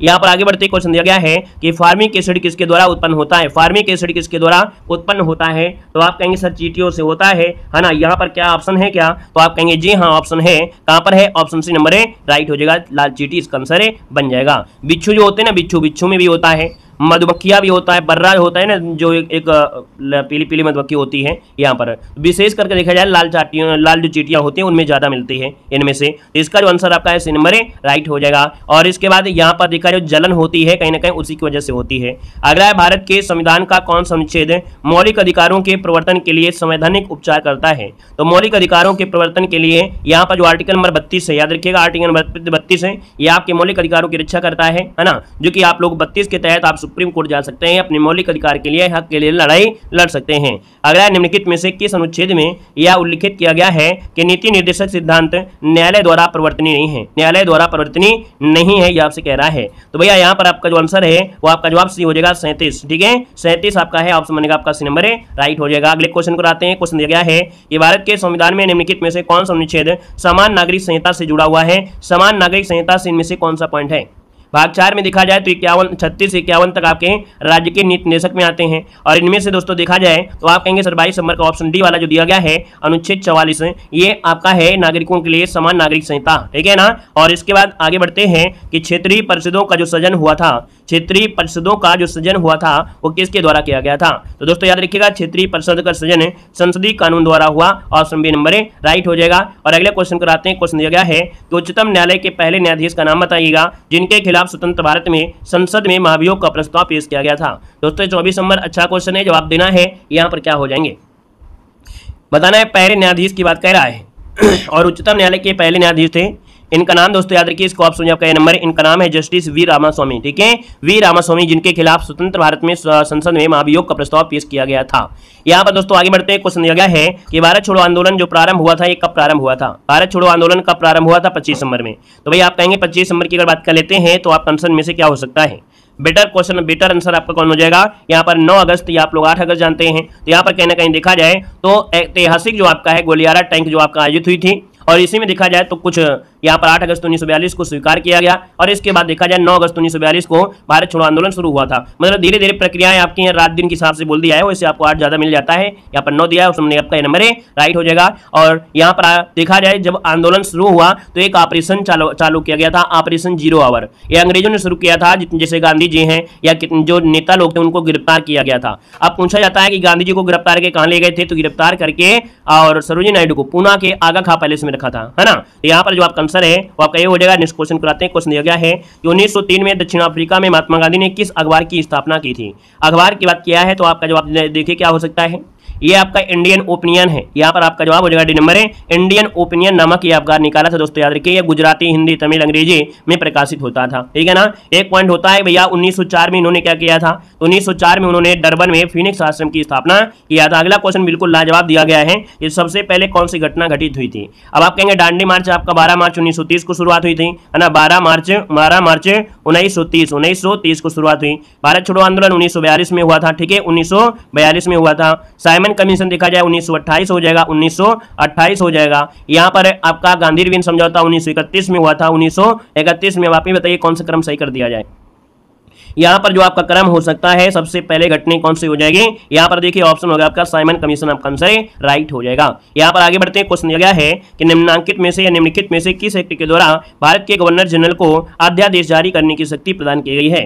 अध्यादेश जारी करने की जो शक्ति है वो किसको प्रदान की गई है। यहाँ पर 28 नंबर में तो ऑप्शन डी हो जाएगा Indian council act. Indian council act option बनेगा आपका डी नंबर हो जाएगा। अगले क्वेश्चन कराते हैं। क्वेश्चन दिया गया है कि सूची फर्स्ट को सूची सेकंड के साथ सम्मिलित करना है।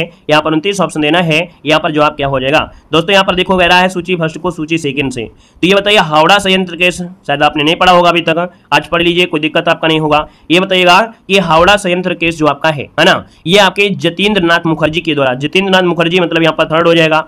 लाहौर षड्यंत्र आप लोग जानते हैं, लाहौर में आपके राजगुरु हो जाएंगे, यहाँ पर आपका 4 हो जाएगा। दिल्ली षड्यंत्र केस में यहाँ पर अमीर चंद, कौन अमीर चंद या अमी चंद बोल देते हैं, तो यहाँ पर इसका क्या हो जाएगा 1 हो जाएगा। और अलीपुर षड्यंत्र में जो आपके थे वो कौन है, तो आपके अलीपुर में जो बच्चे हुए हैं अरविंद घोष, तो यहाँ पर आपका 2 हो जाएगा। कुल मिला के इस प्रकार से आप आंसर है बन जाएगा 3 4 1 2। क्या बनेगा 3 4 1 2, इसका आंसर है राइट हो जाएगा। 3 4 1 2 देखिए ऑप्शन सी हो गया है। अगला क्वेश्चन कराते हैं। क्वेश्चन दिया गया है कि महान अशोक किस वंश का शासक था।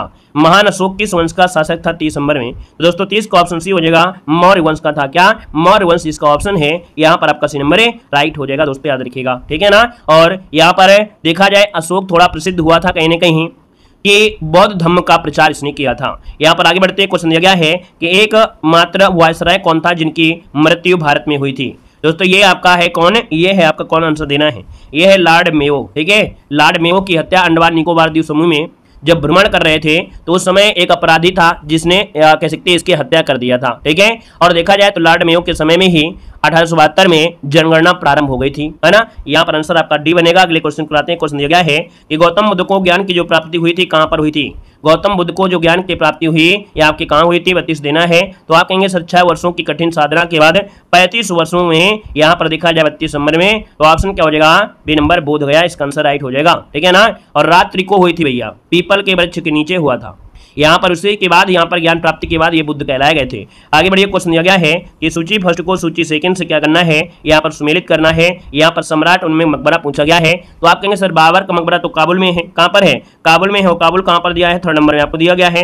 अकबर का मकबरा कहाँ पर है, तो सिकंदरा में है, सिकंदरा कहाँ पर आपका 4 हो जाएगा। जहांगीर का मकबरा कहाँ पर है, तो आपके लाहौर में है, शाहदरा लाहौर, यहाँ पर 1 हो जाएगा। और शाहजहां का कहाँ है, तो शाहजहां का आगरा हो जाएगा, यहाँ पर 2 हो जाएगा। तो भैया इस प्रकार से क्या हो जाएगा आपका क्रम बन सकता है 3 4 1 2, इसका आंसर राइट हो जाएगा 3 4 1 2 देखिए ऑप्शन सी नंबर राइट हो गया। नेक्स्ट क्वेश्चन कराते हैं। क्वेश्चन दिया गया है निम्नलिखित में से किसने सोमपुर महाविहार का निर्माण करवाया था। किसने सोमपुर महाविहार का निर्माण करवाया, तो 30 को ऑप्शन देना है। जवाब इनमें से क्या हो जाएगा दोस्तों। यहाँ पर सोमपुर महाविहार ये है आपके कौन, पाल। पाल कौन है, यहाँ पर धर्मपाल। दोस्तों 34 नंबर की अगर बात करते हैं तो यहाँ पर ऑप्शन सी हो जाएगा। धर्मपाल ने विक्रमशिला और सोमपुरी अर्थात पहाड़पुर में विहारों की स्थापना यहाँ पर करवाया था, याद रखिएगा। और इसके बाद आगे बढ़ते क्वेश्चन दिया गया है कि भारत के उत्तर पश्चिमी भाग में शीतकाल में निम्नलिखित में से किस कारण से वर्षा होती है। तो भैया आप देखेंगे उत्तर पश्चिमी भाग में शीतकाल में भी वर्षा होती है, और ये वर्षा होने का कारण होता है पश्चिमी विक्षोभ। क्या होता है, पश्चिमी विक्षोभ के कारण कहीं न कहीं आपका होता है दोस्तों, याद रखिए। और ये जो आपका मानसून होता है वो भूमध्य सागर है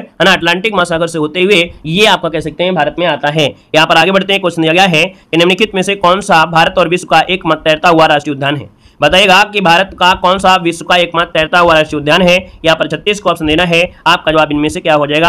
अब आप कहेगा सर 36 नंबर की बात करते हैं तो ये हो जाएगा आपका केबुल लामजाओ राष्ट्रीय उद्यान। ये केबुल लामजाओ जो राष्ट्रीय उद्यान आपका है ना, ये भैया आपके कहाँ पर है, मणिपुर में है। मणिपुर में है तैरता हुआ राष्ट्रीय उद्यान, और ये है कहाँ पर, बिष्णुपुर जिले में है, जो कि लोकतक झील का एक अभिन्न हिस्सा माना जाता है। तो आंसर आपका बनेगा सी नंबर। अगले क्वेश्चन कराते हैं। क्वेश्चन दिया गया है कि निम्नलिखित में से कौन सी एशिया की सबसे बड़ी खारे पानी की झील है। एशिया की सबसे बड़ी खारे पानी की जो झील है इनमें से कौन है?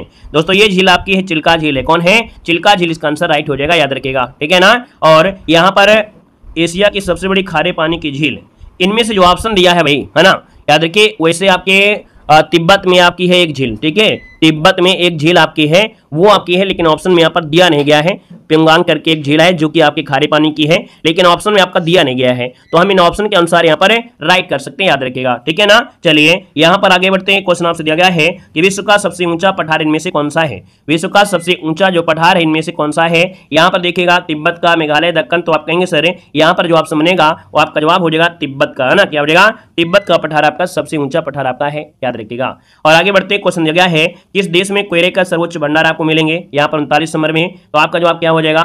यहाँ पर दोस्तों याद रखिएगा कि भंडार की अगर बात कर लेता है, क्या भंडार की अगर बात कर लेता है तो ऑप्शन क्या देना है? डी नंबर यूएसए में है। वैसे भैया आपका जो उत्पादन में है वो आपका चाइना है। अगला क्वेश्चन दिया गया है निम्नलिखित का मिलान करना है, मुद्रा और आपका देश दिया गया है। अब यहाँ पर कौन सी मुद्रा कहाँ की है बताइएगा फटाफट। तुर्की की मुद्रा क्या है? लीरा, है ना। तुर्की की मुद्रा लीरा हो जाएगा, 2 हो जाएगा। वेनेजुएला के क्या है? तो वेनेजुएला का है वोलियर, क्या है? वोलिवियर, जो कि इसका आपका 3rd हो जाएगा। संयुक्त राज्य अमेरिका क्या दिया है? संयुक्त राज्य अमीरात, ये आपका दिरहम, क्या हो जाएगा? दिरहम, यहाँ पर 4 हो जाएगा। और आर्मेनिया की क्या है? तो आर्मेनिया की है, याद रखिएगा, आर्मेनियन ड्रैम, ठीक है, आर्मेनियन ड्रैम। तो यहाँ पर आपका जो हो जाएगा ये वाला बन जाएगा 1। तो भैया आपका आंसर क्या हो जाएगा? 2 3 4 1। स्क्रीनशॉट लेना है तो ले सकते हैं। 2 3 4 1, 2 3 4 1, देखिए ऑप्शन मिल गया है बी नंबर। यहाँ पर आगे बढ़ते क्वेश्चन दिया गया है, कह रहे यहाँ पर शब्दयुग्म कह रहा है अभय और उभय शब्दयुग्म का सही अर्थ बताना है। यहाँ पर आप बताइएगा कि अभय और उभय शब्दयुग्म का सही अर्थ इनमें से क्या हो सकता है। अब आप कहेंगे सर उभय मतलब और अभय मतलब क्या होता है? आप कहिए सर अभय मतलब कहीं ना कहीं जिसको डर ना हो, अभय, है ना। यहाँ पर निर्भय कह सकते हैं, और उभय मतलब कॉमन अर्थात दोनों। तो कहीं ना कहीं देखा जाए जो आपका 46 नंबर है वो ऑप्शन क्या हो सकता है? यहाँ पर 46 का ऑप्शन हो जाएगा निर्भय, और दोनों ऑप्शन आपका नंबर राइट हो जाएगा। अगला क्वेश्चन यहाँ पर दिया गया है शुभेच्छा का संविच्छेद आपको करना है। क्या करना है?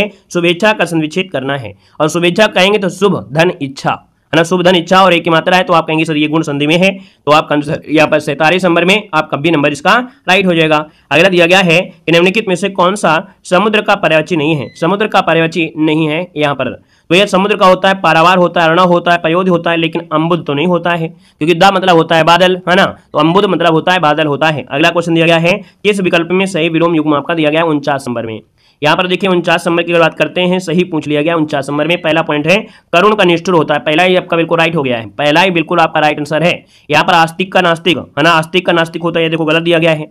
यहाँ पर दोस्तों संकल्प का विकल्प होता है, ये गलत दिया गया है। सुदूर का विस्तार होता है, जो कि यहाँ पर याद रखिएगा सुदूर का होता है निकट, यहाँ पर ये गलत दिया गया है। आगे बढ़िएगा कि गूलर का फूल होना, इसका जवाब देना है। आप कहेंगे सर 50 नंबर की अगर बात करते हैं तो गूलर का फूल होना मतलब होता है दुर्लभ वस्तु। क्या होता है? दुर्लभ वस्तु, कहीं पर है, ऑप्शन सी आपका राइट हो जाएगा। अगले क्वेश्चन कराते हैं। क्वेश्चन दिया गया है जो कि 61 नंबर में कि अगस्त 2023 में उत्तर प्रदेश की शिक्षा सेवा चयन आयोग का मुख्यालय कहां पर होगा? यहाँ पर जवाब देना है। आपका जो आंसर बनेगा इनमें से राइट क्या हो सकता है, फटाफट जवाब देना है कि अगस्त 2023 में प्रस्तावित उत्तर प्रदेश शिक्षा सेवा चयन आयोग का मुख्यालय कहां पर होगा। तो दोस्तों यहाँ पर देखिए, याद रखिएगा, यहाँ पर जो 61 नंबर है ऑप्शन बी हो जाएगा आपके प्रयागराज में। कहां पर? आपके प्रयागराज में होगा, याद रखिएगा, ठीक है। और यहाँ पर आगे बढ़ते हैं। क्वेश्चन दिया गया है कि मार्च 2023 में वन वर्ल्ड टीवी समिति 2023 का आयोजन कहां पर किया गया है? वन वर्ल्ड टीवी समिति का आयोजन किया गया है 62 नंबर का जो ऑप्शन बनेगा यहाँ पर क्या हो सकता है? तो 62 का ऑप्शन सी हो जाएगा, वाराणसी आपका आंसर बन जाएगा। अगला दिया गया है कि नए संसद भवन में कुल कितने सदस्यों के बैठने की व्यवस्था आपकी है? नए संसद भवन में दोस्तों याद रखिएगा 1272 सदस्य जिसमें लोकसभा के होंगे, और यहाँ पर देखा जाए तो 888 सीटें और राज्यसभा के 384। यहाँ पर देखा जाए तो आपका आंसर में से 63 नंबर का ऑप्शन क्या हो सकता है? यहाँ पर जो आपका 1272 ये वाला ऑप्शन आपका डी नंबर राइट हो जाएगा। यहाँ पर दोस्तों 28 मई 2023 को इसका उद्घाटन मोदी जी ने किया था दोस्तों, याद रखिएगा, और बनवाया गया था टाटा प्रोजेक्ट लिमिटेड द्वारा नए संसद भवन का निर्माण किया गया था। अगला क्वेश्चन दिया गया है कि अप्रैल 2023 में कौन सा देश नाटो का 31वां सदस्य बना है? तो दोस्तों बताना है अप्रैल 2023 में कौन सा देश नाटो का 31वां सदस्य बना है 64 नंबर में। तो आप कहेंगे सर 64 की अगर बात कर लेते हैं तो यहाँ पर आंसर आपका ये हो जाएगा, याद रखिएगा फिनलैंड। क्या हो जाएगा? फिनलैंड आपका आंसर है राइट हो जाएगा, जो कि आईएमपी क्वेश्चन आपका है। और यहाँ पर आगे बढ़ते हैं। क्वेश्चन आपसे दिया गया है कि मई 2023 में भारत ने किस देश में आपदा सहायता प्रदान करने हेतु ऑपरेशन करुणा चलाया है? तो बताइएगा कि आपदा सहायता प्रदान करने के लिए ऑपरेशन करुणा चलाया है। 65 का ऑप्शन बनेगा यहाँ पर बी नंबर म्यांमार। दोस्तों क्या हो जाएगा? बी नंबर म्यांमार इसका आंसर है राइट हो जाएगा। म्यांमार में मोचा चक्रवात से उत्पन्न आपदा स्थिति आई थी जिसके लिए ऑपरेशन करुणा चलाया गया था। अगला है भारत का पहला डिजिटल साइंस पार्क कहां पर बनाया जा रहा है। भारत का पहला डिजिटल साइंस पार्क है दोस्तों 66 नंबर में। तो 66 का ऑप्शन बनेगा सी नंबर है। याद रखिए तिरुवनंतपुरम में। कहां हो जाएगा? तिरुवनंतपुरम इसका जो आंसर है यहाँ पर राइट हो जाएगा दोस्तों। याद रखिएगा यहाँ पर केरल की राजधानी तिरुवनंतपुरम में है। अगला है कि भैया जून 2023 में नंद बाबा दुग्ध मिशन योजना किस राज्य में शुरू की गई है। दोस्तों यहाँ पर देख सकते हैं नंद बाबा, ये आपके कहां पर? तो भैया आप कहेंगे उत्तर प्रदेश में हो जाएगा। बे नंबर आपका राइट हो जाएगा। अगला दिया गया है कि जून 2023 में सूरी नाम का सर्वोच्च नागरिक सम्मान the grand order of the chain of yellow star ये किसे प्रदान किया गया है। ये सर्वोच्च सम्मान है आपके सूरी नाम का है दोस्तों। 68 का ऑप्शन बनेगा बी नंबर है। भैया द्रौपदी मुर्मू को दिया गया है, द्रौपदी मुर्मू। अगला दिया गया है कि जून 2023 में संपन्न पुरुष जूनियर एशिया कप 2023 का खिताब भारत ने किस देश को पराजित कर जीता है। तो दोस्तों भारत ने जो हराया है वो किसे हराया है? तो आपके पाकिस्तान को हरा कर दोस्तों याद रखिएगा कि जूनियर एशिया कप 2023 का खिताब अपने नाम किया है। अगला दिया गया है कि जून 2023 में केंद्रीय मंत्री सर्बानंद सोनोवाल ने भारत के पहले अंतर्राष्ट्रीय क्रूज पोत को हरी झंडी दिखाकर किस देश के लिए रवाना किया है। यहाँ पर दोस्तों 70 नंबर में। तो दोस्तों याद रखिएगा कि भैया ये भारत का पहला अंतर्राष्ट्रीय क्रूज पोत आपका है और हरी झंडी दिखाकर किस देश के लिए रवाना किया है। ये जून 2023 की बात हो रही है। तो यहाँ पर दोस्तों ऑप्शन क्या हो जाएगा? तो यहाँ पर ऑप्शन हो जाएगा बी नंबर श्रीलंका इसका आंसर है, राइट हो जाएगा। श्रीलंका इसका आंसर है, राइट हो जाएगा। और भारत के पहले अंतर्राष्ट्रीय क्रूज पोत का नाम क्या था? तो एमवी इम्प्रेस। क्या नाम है? एमवी इम्प्रेस इसका आंसर है, राइट हो जाएगा। तो ऑप्शन बनेगा आपका बी नंबर है, राइट। कह रहे निम्नलिखित में से कौन सा भारतीय राज्य जिसकी सीमा नेपाल से नहीं लगती है। चलिए 1 का ऑप्शन देना है। आपका जो आंसर होगा इनमें से क्या हो जाएगा। चलिए नेपाल का पूछा गया, नेपाल से नहीं लगती है। आप देख सकते हैं कि नेपाल से सिक्किम की लगती है, पश्चिम बंगाल की भी लगती है, उत्तराखंड की लगती है। लेकिन अगर हम बात करते हैं आपका असम, तो वही असम तो नहीं लगता है ना। यहाँ पर देखा जाए जो ऑप्शन आ रहा है, यहाँ पर जिसका भी ऑप्शन आ रहा है सी नंबर है, बिल्कुल सही जवाब हो जाएगा। ठीक है ना। आगे बढ़ते क्वेश्चन दिया गया है कि पश्चिम बंगाल की सीमा निम्नलिखित में से को छोड़कर बाकी सभी देशों से आपकी लगती है। अब आप देख सकते हैं कि यहाँ पर पश्चिम बंगाल की सीमा बांग्लादेश से लगती है, भूटान से लगती है, नेपाल से लगती है। लेकिन भैया क्या पाकिस्तान से लगती है क्या? नहीं लगती है। तो ऑप्शन क्या बन जाएगा? यहाँ पर भी हो जाएगा। अब आप कहिएगा सर जी पाकिस्तान को कौन सी सीमा, पाकिस्तान को सीमा करने, पाकिस्तान को स्पष्ट करने वाले तो भैया केंद्र शासित प्रदेशों में जैसे जम्मू कश्मीर हो गया है ना, और इसके बाद देखिए पंजाब, राजस्थान, गुजरात, लद्दाख ये आपके शामिल हैं। आगे बढ़ते क्वेश्चन दिया गया है फुलकारी जो आपका है, फुलकारी, कांथा, चिकनकारी ये जो आपके हैं तो ये है क्या? ये दोस्तों आपका है कढ़ाई एक शैली है। क्या ये कढ़ाई की एक शैली है? ऑप्शन डी बनेगा। नेक्स्ट क्वेश्चन आपका आ गया है ये बीसी राय पुरस्कार किस क्षेत्र में दिया जाता है। बीसी राय पुरस्कार जो है ये किस क्षेत्र में दिया जाता है। क्वेश्चन नंबर 4 को ऑप्शन देना है। अब आप कहेगा बीसी राय होता है चिकित्सा के क्षेत्र में। ऑप्शन बनेगा सी नंबर है, राइट हो जाएगा। चिकित्सा के क्षेत्र में दिया जाता है। ये पुरस्कार 1962 से स्थापित किया गया था। और दोस्तों आगे बढ़ते हैं क्वेश्चन दिया गया है कि भारत में 24 जनवरी को किस दिन के रूप में मनाया जाता है। भारत में 24 जनवरी को किस दिवस के रूप में मनाया जाता है। 5 का ऑप्शन देना है। दोस्तों 5 की अगर बात करते हैं तो यहाँ पर देख सकते हैं आपका जो आंसर है यहाँ पर राइट क्या हो जाएगा। तो भैया राष्ट्रीय बालिका दिवस, जिसका भी ऑप्शन आ रहा है राष्ट्रीय बालिका दिवस, उसका जवाब इनमें से बिल्कुल सही जवाब यहाँ पर हो जाएगा। क्लियर है। आगे बढ़ते हैं क्वेश्चन आपसे पूछा गया है, कह रहे हैं निम्नलिखित में से एमनेस्टी इंटरनेशनल का मुख्यालय जो आपका है यह संबंधित है, आपकी किससे संबंधित है। बताना है निम्नलिखित में से एमनेस्टी इंटरनेशनल किससे संबंधित है। तो आप कहेंगे सर ये जो आपका संबंधित है एक प्रकार से एक ऐसी संस्था है ना, क्या ये मानव अधिकार संस्था है, मानव अधिकार से संबंधित संस्था है। ठीक है ना। और इसका मुख्यालय कहाँ पर है? तो आपके लंदन में है। और दोस्तों याद रखिए 1961 में ब्रिटेन में पीटर बेसेंस द्वारा इस संस्था की स्थापना की गई थी। यहाँ पर आगे बढ़ते हैं क्वेश्चन दिया गया है कि लोकसभा और राज्यों से संबंधित जो आपके प्रतिनिधि हैं आपको मिलान करना है ना, सही आपको बताना है यहाँ पर आंसर क्या हो सकता है। तो आप देखिए 7 नंबर में आप कहिएगा पंजाब में कितनी है। यहाँ पर देखिए आंध्र प्रदेश में, अगर पूछा तो 25 बताइएगा। आंध्र प्रदेश में कितने हैं? तो यहाँ पर 25, यहाँ पर सी हो जाएगा। तमिलनाडु में कितनी है? तो आपकी 39 हैं। याद रखिए कितने, तो यहाँ पर देखो 39 आपका यहाँ पर 39 हो जाएगा। कौन सा है? यहाँ पर 39 हो गया, ई हो गया है ना। यहाँ पर महाराष्ट्र में पूछता है तो महाराष्ट्र में कितनी है? महाराष्ट्र में पूछता है तो महाराष्ट्र में 48 हो जाएंगे। कितने? यहाँ पर महाराष्ट्र में 48, इसके यहाँ पर ए हो जाएगा। छत्तीसगढ़ पूछता है तो आप कहेंगे छत्तीसगढ़ में 11 हैं, यहाँ पर आपका क्या हो जाएगा? बी हो जाएगा। और पश्चिम बंगाल पूछता है तो पश्चिम बंगाल में 42 हैं, तो यहाँ पर क्या हो जाएगा? 42 हो जाएगा, आपका डी हो जाएगा। मतलब कुल मिला के आप लोगों को स्क्रीनशॉट लेना है तो आप लोग स्क्रीनशॉट ले लीजिएगा भाई। ठीक है ना। मिलान करने से कोई मतलब नहीं है, लेकिन अगर आपको मिलान करना है तो कर सकते हैं, हमें कोई दिक्कत नहीं है। स्क्रीनशॉट ले लीजिए पहले। यहाँ पर CEAB ये जो आपके डी हैं ये आपका मिलान आपको मिल जाएगा। ठीक है ना। चलिए यहाँ पर दोस्तों आगे बढ़ते क्वेश्चन दिया गया है। आपसे कह रहा है कि भारत में राष्ट्रीय आय का जो आंकड़ा है अर्थात जो डेटा है ये कौन सा कार्यालय अर्थात संस्था जारी करता है। यहाँ पर जवाब देना है। आपका जो आंसर बनेगा इनमें से राइट क्या हो सकता है। दोस्तों यहाँ पर देखिए 8 नंबर में ऑप्शन बनेगा ए नंबर, ये होता है एनएसओ। ठीक है, एनएसओ इसका आंसर है, राइट हो जाएगा, याद रखिएगा, राष्ट्रीय सांख्यिकी कार्यालय। यहाँ पर आगे बढ़ते क्वेश्चन आपसे अगला पूछा गया है कि अर्थव्यवस्था की वृद्धि दर के अनुसार मापा जाता है। अर्थव्यवस्था की जो वृद्धि दर है वो के अनुसार मापा जाता है, तो आपका आंसर क्या हो जाएगा? तो 9 का ऑप्शन बनेगा यहाँ पर ए नंबर, राष्ट्रीय आय से। किससे निकालते हैं? तो राष्ट्रीय आय से निकाला जाता है। यहाँ पर जो आपका आंसर है 9 का ऑप्शन ए नंबर है, राइट हो जाएगा। नेक्स्ट क्वेश्चन कराते हैं। क्वेश्चन दिया गया है निम्नलिखित में से किस वर्ष में भारत सरकार ने मौद्रिक नीति समिति का गठन किया था? मौद्रिक नीति समिति का गठन किया, दोस्तों याद रखिएगा, यह ऑप्शन सी हो जाएगा आपका 2016। क्या 2016 में मौद्रिक नीति समिति का गठन किया गया था, और इस समिति का गठन ब्याज दर निर्धारण के लिए उपयोगी और परामर्शदायी बनाने के लिए किया गया था। और इसका जो कह सकते हैं पदेन अध्यक्ष होते हैं वो रिजर्व बैंक के गवर्नर होते हैं। यहाँ पर आगे बढ़िएगा, मेक इन इंडिया कार्यक्रम कब आरंभ हुआ था? मेक इन इंडिया कार्यक्रम कब आरंभ हुआ? क्वेश्चन नंबर 11 ऑप्शन देना है। दोस्तों यहाँ पर आंसर आपका बी हो जाएगा, सितंबर 2014 में। कब? सितंबर 2014 में मेक इन इंडिया कार्यक्रम यहाँ पर हुआ था। और इसका लोगो पूछेगी, इसका लोगो क्या है? तो शेर। क्या है? शेर हो जाएगा। अगला है 7वीं पंचवर्षीय योजना का मुख्य नारा क्या था? 7वीं पंचवर्षीय योजना का मुख्य नारा था, दोस्तों याद रखिएगा, भोजन, काम और उत्पादकता। भोजन, काम और उत्पादकता, जो कि 1985 से लेके 90 तक के आपका समय आपका है। यहाँ पर दिया गया है कि बुरादे से ढकी हुई बर्फ जल्दी से क्यों नहीं पिघलती है? आप देखते हैं जब बर्फ होती है उसको या तो बुरादे से कर दीजिए या तो आप भूसे में गाड़ दीजिए, तो जल्दी नहीं पिघलती है ना, जल्दी नहीं पिघलती है। क्यों नहीं पिघलती है? क्योंकि लकड़ी ऊष्मा की सुचालक है, और ऊष्मा की कुचालक होने के कारण लकड़ी मतलब लकड़ी जो है वो ऊष्मा की कुचालक है। क्या है? कुचालक है। और ऊष्मा की कुचालक होने के कारण लकड़ी जो है वो कोई बाह्य ऊष्मा ग्रहण नहीं करती है। ठीक है, याद रखिए, इसका जो आंसर है 13 नंबर में वो ऑप्शन सी हो जाएगा। याद रखिए, बुरादा ऊष्मा का कुचालक होता है, याद रखिएगा। ठीक है ना, क्लियर है?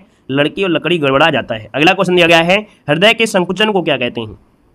हृदय के संकुचन को भी कहते हैं, क्या कहते हैं? यहाँ पर दोस्तों इसे कहा जाता है सिस्टोल। क्या बोलते हैं? सिस्टोल कहते हैं, याद रखिएगा। मतलब जो हृदय होते हैं, धड़कने के दौरान 2 प्रकार की क्रिया होती है ना, यहाँ पर एक संकुचन होता है, एक होता है शिथिलन होता है। तो संकुचन को सिस्टोल बोल देता है और शिथिलन को डायस्टोल बोल देते हैं। ठीक है, आगे बढ़िएगा कि एड्स फैलाने के लिए कौन सा प्रेरक एजेंट जिम्मेदार है? एड्स फैलाने के लिए कौन सा प्रेरक एजेंट जिम्मेदार है? आप कहेंगे सर 15 का ऑप्शन जो बनेगा वो ए हो जाएगा। यहाँ पर विषाणु। क्या हो जाएगा? विषाणु इसका आंसर है, राइट हो जाएगा। नेक्स्ट क्वेश्चन कराते हैं। क्वेश्चन दिया गया है कि समान तत्व के सभी आइसोटोप में क्या होता है? समान तत्व के सभी आइसोटोप में होते क्या हैं? समान तत्व में देखा जाए तो यहाँ पर देखा जाए तो एक जैसी परमाणविक क्रमांक किंतु भिन्न परमाणविक भार होते हैं। मतलब क्रमांक सेम होता है लेकिन भार बदल जाते हैं। जैसे 1H1 होता है, 1H2 होता है, तो क्रमांक सबका क्या है? कॉमन है, भार तो बदल रहा है।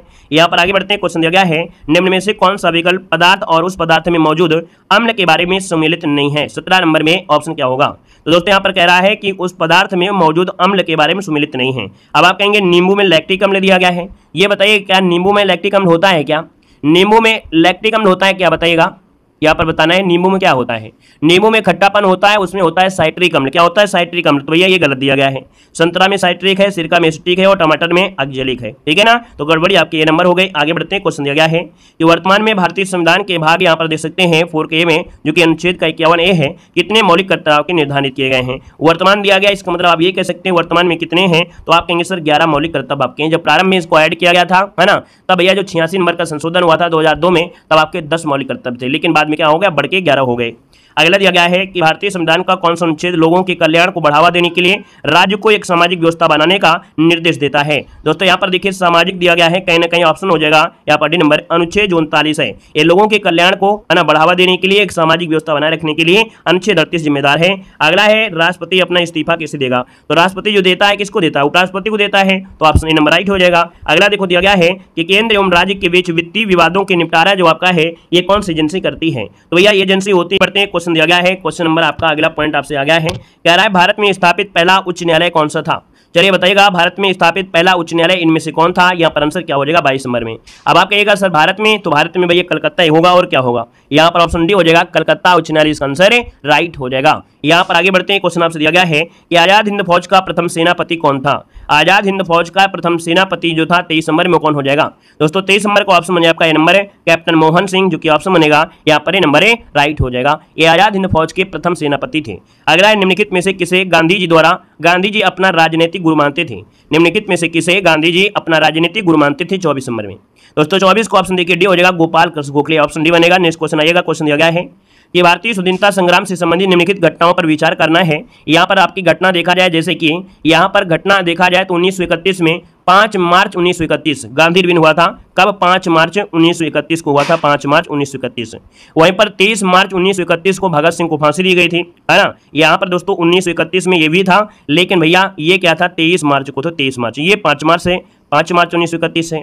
फिर इसके बाद देखा जाए तो भारतीय राष्ट्रीय कांग्रेस की बात कर लेते हैं। तो भारतीय राष्ट्रीय कांग्रेस, है ना, जो कराची अधिवेशन हुआ था ये भी 1931 में हुआ था। ये 19 से 31 मार्च 1931 में ये भी हुआ था। तो दोस्तों यहाँ पर ये कराची राष्ट्रीय कांग्रेस का कराची अधिवेशन है, लेकिन यह हुआ था 29 से लेके आपके 30 मार्च में हुआ था ना।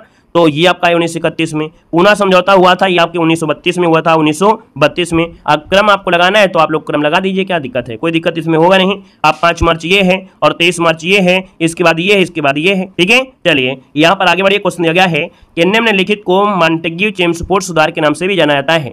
मॉन्टेग्यू चेम्सफोर्ड सुधार दोस्तों ये अधिनियम है जो कि 1919 में आया था। ये ऑप्शन आपका नंबर 1919 अधिनियम, ये आपका आंसर है, राइट हो जाएगा। अगले क्वेश्चन को आते हैं। क्वेश्चन दिया गया है कि लंदन में ईस्ट इंडिया कंपनी अर्थात लंदन में इंडियन होम रूल सोसाइटी को प्रारंभ किया था। चलिए, लंदन में इंडियन होम रूल सोसाइटी को जो प्रारंभ किया वो किसने किया था? दोस्तों इनका नाम है श्याम जी कृष्ण वर्मा। ऑप्शन डी हो जाएगा, श्याम जी कृष्ण वर्मा, ऑप्शन यहाँ पर है, राइट हो जाएगा, आपका नंबर है। अगला दिया गया है कि 1829 में भारत के किस गवर्नर जनरल ने सती प्रथा को अपराध घोषित करते हुए इसे समाप्त कर दिया था?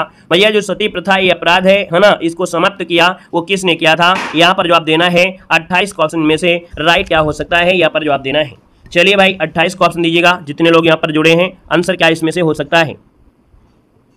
चलिए देखिए यहाँ पर देखा जाए तो आपका लगभग आंसर यहाँ पर भी हो जाएगा लॉर्ड विलियम बेंटिंग। कौन है? लॉर्ड विलियम बेंटिंग, जिसका भी ऑप्शन आ रहा है यहाँ पर जवाब आपका आंसर है, राइट हो जाएगा। दोस्तों याद रखिएगा, ठीक है। यहाँ पर आगे बढ़िएगा कि वैदिक काल के महत्वपूर्ण देवताओं का सही समूह आपको बताना है। वैदिक काल में जो देवता थे वाकई कौन थे? तो वैदिक काल में दोस्तों यहाँ पर अग्नि थे, इंद्र थे और सोम देवता, ये आपके थे, याद रखिएगा। अगला है कि प्रथम बौद्ध संगीति कहाँ पर आयोजित हुई थी? प्रथम बौद्ध संगीति कहाँ पर हुई थी? 30 नंबर का ऑप्शन देना है। अब आप कहिएगा 30 का ऑप्शन बी हो जाएगा आपके राजगृह में। कहाँ पर है? आपके राजगृह में हुई थी, इसका जो ऑप्शन बनेगा बी नंबर है, राइट हो जाएगा। राजगृह में हुई थी दोस्तों, याद रखिएगा, है ना। आजाद शत्रु के समय हुई थी, ये भी आपको याद रखना है। अगला है रजत सिक्के जारी करने वाला प्रथम गुप्त शासक कौन था? रजत सिक्के जारी करने वाला प्रथम गुप्त शासक कौन था 31 नंबर में? तो ऑप्शन सी हो जाएगा आपका चंद्रगुप्त द्वितीय हो जाएगा। कौन है? चंद्रगुप्त द्वितीय, जिसको ऑप्शन यहाँ पर नंबर राइट हो जाएगा। अगला है निम्नलिखित में से कौन सा एक युग्म सुमेलित नहीं है? निम्नलिखित में से कौन सा एक युग्म सुमेलित नहीं है? 32 को ऑप्शन देना है। 32 को ऑप्शन में से राइट क्या हो सकता है? दोस्तों ऑप्शन यहाँ पर देखिएगा, कह सुमेलित नहीं है। दीवान ए मुक्त खराज, दीवान ए मुक्त खराज, ये दोस्तों आपका देखा जाए राजस्व विभाग था अलाउद्दीन खिलजी से, तो पहला पॉइंट तो सही है। अगला दीवान ए अमीर कोही, दीवान ए अमीर कोही भैया मोहम्मद बिन तुगलक से, ये आपका क्या है? कृषि विभाग था, ये भी आपका सही है। दीवान ए खैरात दोस्तों आपके ये फिरोज शाह तुगलक, जो कि एक दान विभाग था, क्या था? एक दान विभाग था। कुल मिलाकर देखा जाए ये भी सही दिया है। दीवान ए रियासत जो कि अलाउद्दीन खिलजी से संबंधित है और ये बाजार नियंत्रण था, तो भैया ये बलवन नहीं है, ये है आपका क्या? अलाउद्दीन खिलजी, और ये बाजार नियंत्रण से संबंधित है, याद रखिए, इसलिए ऑप्शन डी नंबर गलत दिया गया है।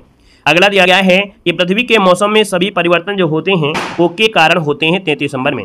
अब आप कहिए सर यहाँ पर देखा जाए तो पृथ्वी के मौसम में परिवर्तन सूर्य के कारण होते हैं। यहाँ पर 33 नंबर जो ऑप्शन है वो आपका बी नंबर है, राइट हो जाएगा, क्योंकि पृथ्वी की गतियां दो प्रकार की होती हैं, घूर्णन और परिक्रमण। पृथ्वी का अपने अक्ष में घूमना घूर्णन कहलाता है, और सूर्य के चारों ओर स्थिर कक्षा में यहाँ पर देखा जाए पृथ्वी की परिभ्रमण होता है। यहाँ पर आगे बढ़िए, क्वेश्चन दिया गया है कि निम्नलिखित में से किस राज्य में गाहिर माथा समुद्री अभ्यारण्य नामक एक समुद्री अभ्यारण्य स्थित है? गाहिर माथा समुद्री अभ्यारण्य नामक एक समुद्री अभ्यास है 34 नंबर में। दोस्तों ऑप्शन बी हो जाएगा आपके उड़ीसा हो जाएगा, बी नंबर। अगला है हिंद महासागर का आकार कैसा है?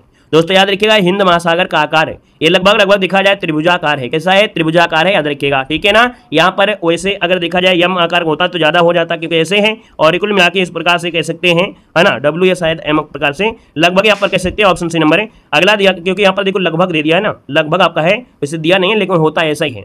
यहाँ पर दिया गया विश्व का सबसे बड़ा गर्म रेगिस्तान कौन सा है? विश्व का सबसे बड़ा गर्म रेगिस्तान ये है आपका सहारा मरुस्थल, ठीक है ना, जो कि अफ्रीका में है। अगला संसार में स्वर्ण का सबसे बड़ा उत्पादक कौन सा है? जब उत्पादक पूछे तो आप उत्पादक लगाना है, उत्पादक में कौन है? तो आपका चीन है, ठीक है। उत्पादक पूछे तो उत्पादक ही बताना है, जिसमें से आपका चीन इसका आंसर है, राइट हो जाएगा। अगले क्वेश्चन कराते हैं। क्वेश्चन दिया गया है भोजताल, जिसे पहले बड़े ताल के नाम से जानते थे, ये किस राज्य में है? हमने राजा भोज बताया था, राजा भोज ये आपके कहाँ से है? मध्य प्रदेश से थे ना, तो आपका आंसर क्या हो जाएगा, डी नंबर इसका राइट हो जाएगा। मध्य प्रदेश में आता है, याद रखिएगा, ठीक है ना। और ऊपरी झील के रूप में भी इसे जाना जाता है। यहाँ पर दिया गया निम्नलिखित में से मिलान करना है, और चलिए मिलान कर लेते हैं। भैया आप बताइए, हरियाणा की राजधानी चंडीगढ़ है, तो आप चंडीगढ़ लगा दीजिए, 2 हो जाएगा। आंध्र प्रदेश की राजधानी अमरावती लगा दीजिए, यहाँ पर आपका 3 हो जाएगा। हिमाचल प्रदेश की शिमला लगा दीजिए, यहाँ पर शिमला हो जाएगा। और इसके बाद उत्तराखंड की क्या है, तो देहरादून लगा दीजिए, यहाँ पर 4 हो जाएगा, ठीक है ना। तो आप लोगों को मिलान करना है तो करते रहिएगा, लेकिन हमने यहाँ पर मिलान आपकी करवा दिया है, ठीक है। आगे बढ़िए, क्वेश्चन दिया गया है, कह रहा है इसमें से आपको मिलान करना है। आप बताइए, सूडान की राजधानी खार्तूम है, क्या है, खार्तूम है। मालदीव की राजधानी माले है, आप कहेंगे माले है, ठीक है। बुल्गारिया की राजधानी सोफिया है, आप कहेंगे सोफिया हो गई। यहाँ पर स्वीडन की राजधानी स्टॉकहोम है, तो स्टॉकहोम है। तो इसको तो 1 2 3 4 जो पहला ऑप्शन है राइट हो जाएगा।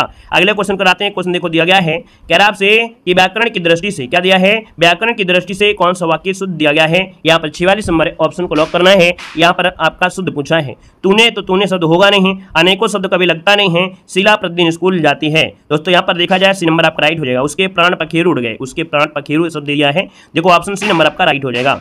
अगला दिया गया है कि तथायों का संविच्छेद आपको बताना है। तथायों का सही संविच्छेद क्या हो जाएगा, 47 नंबर में।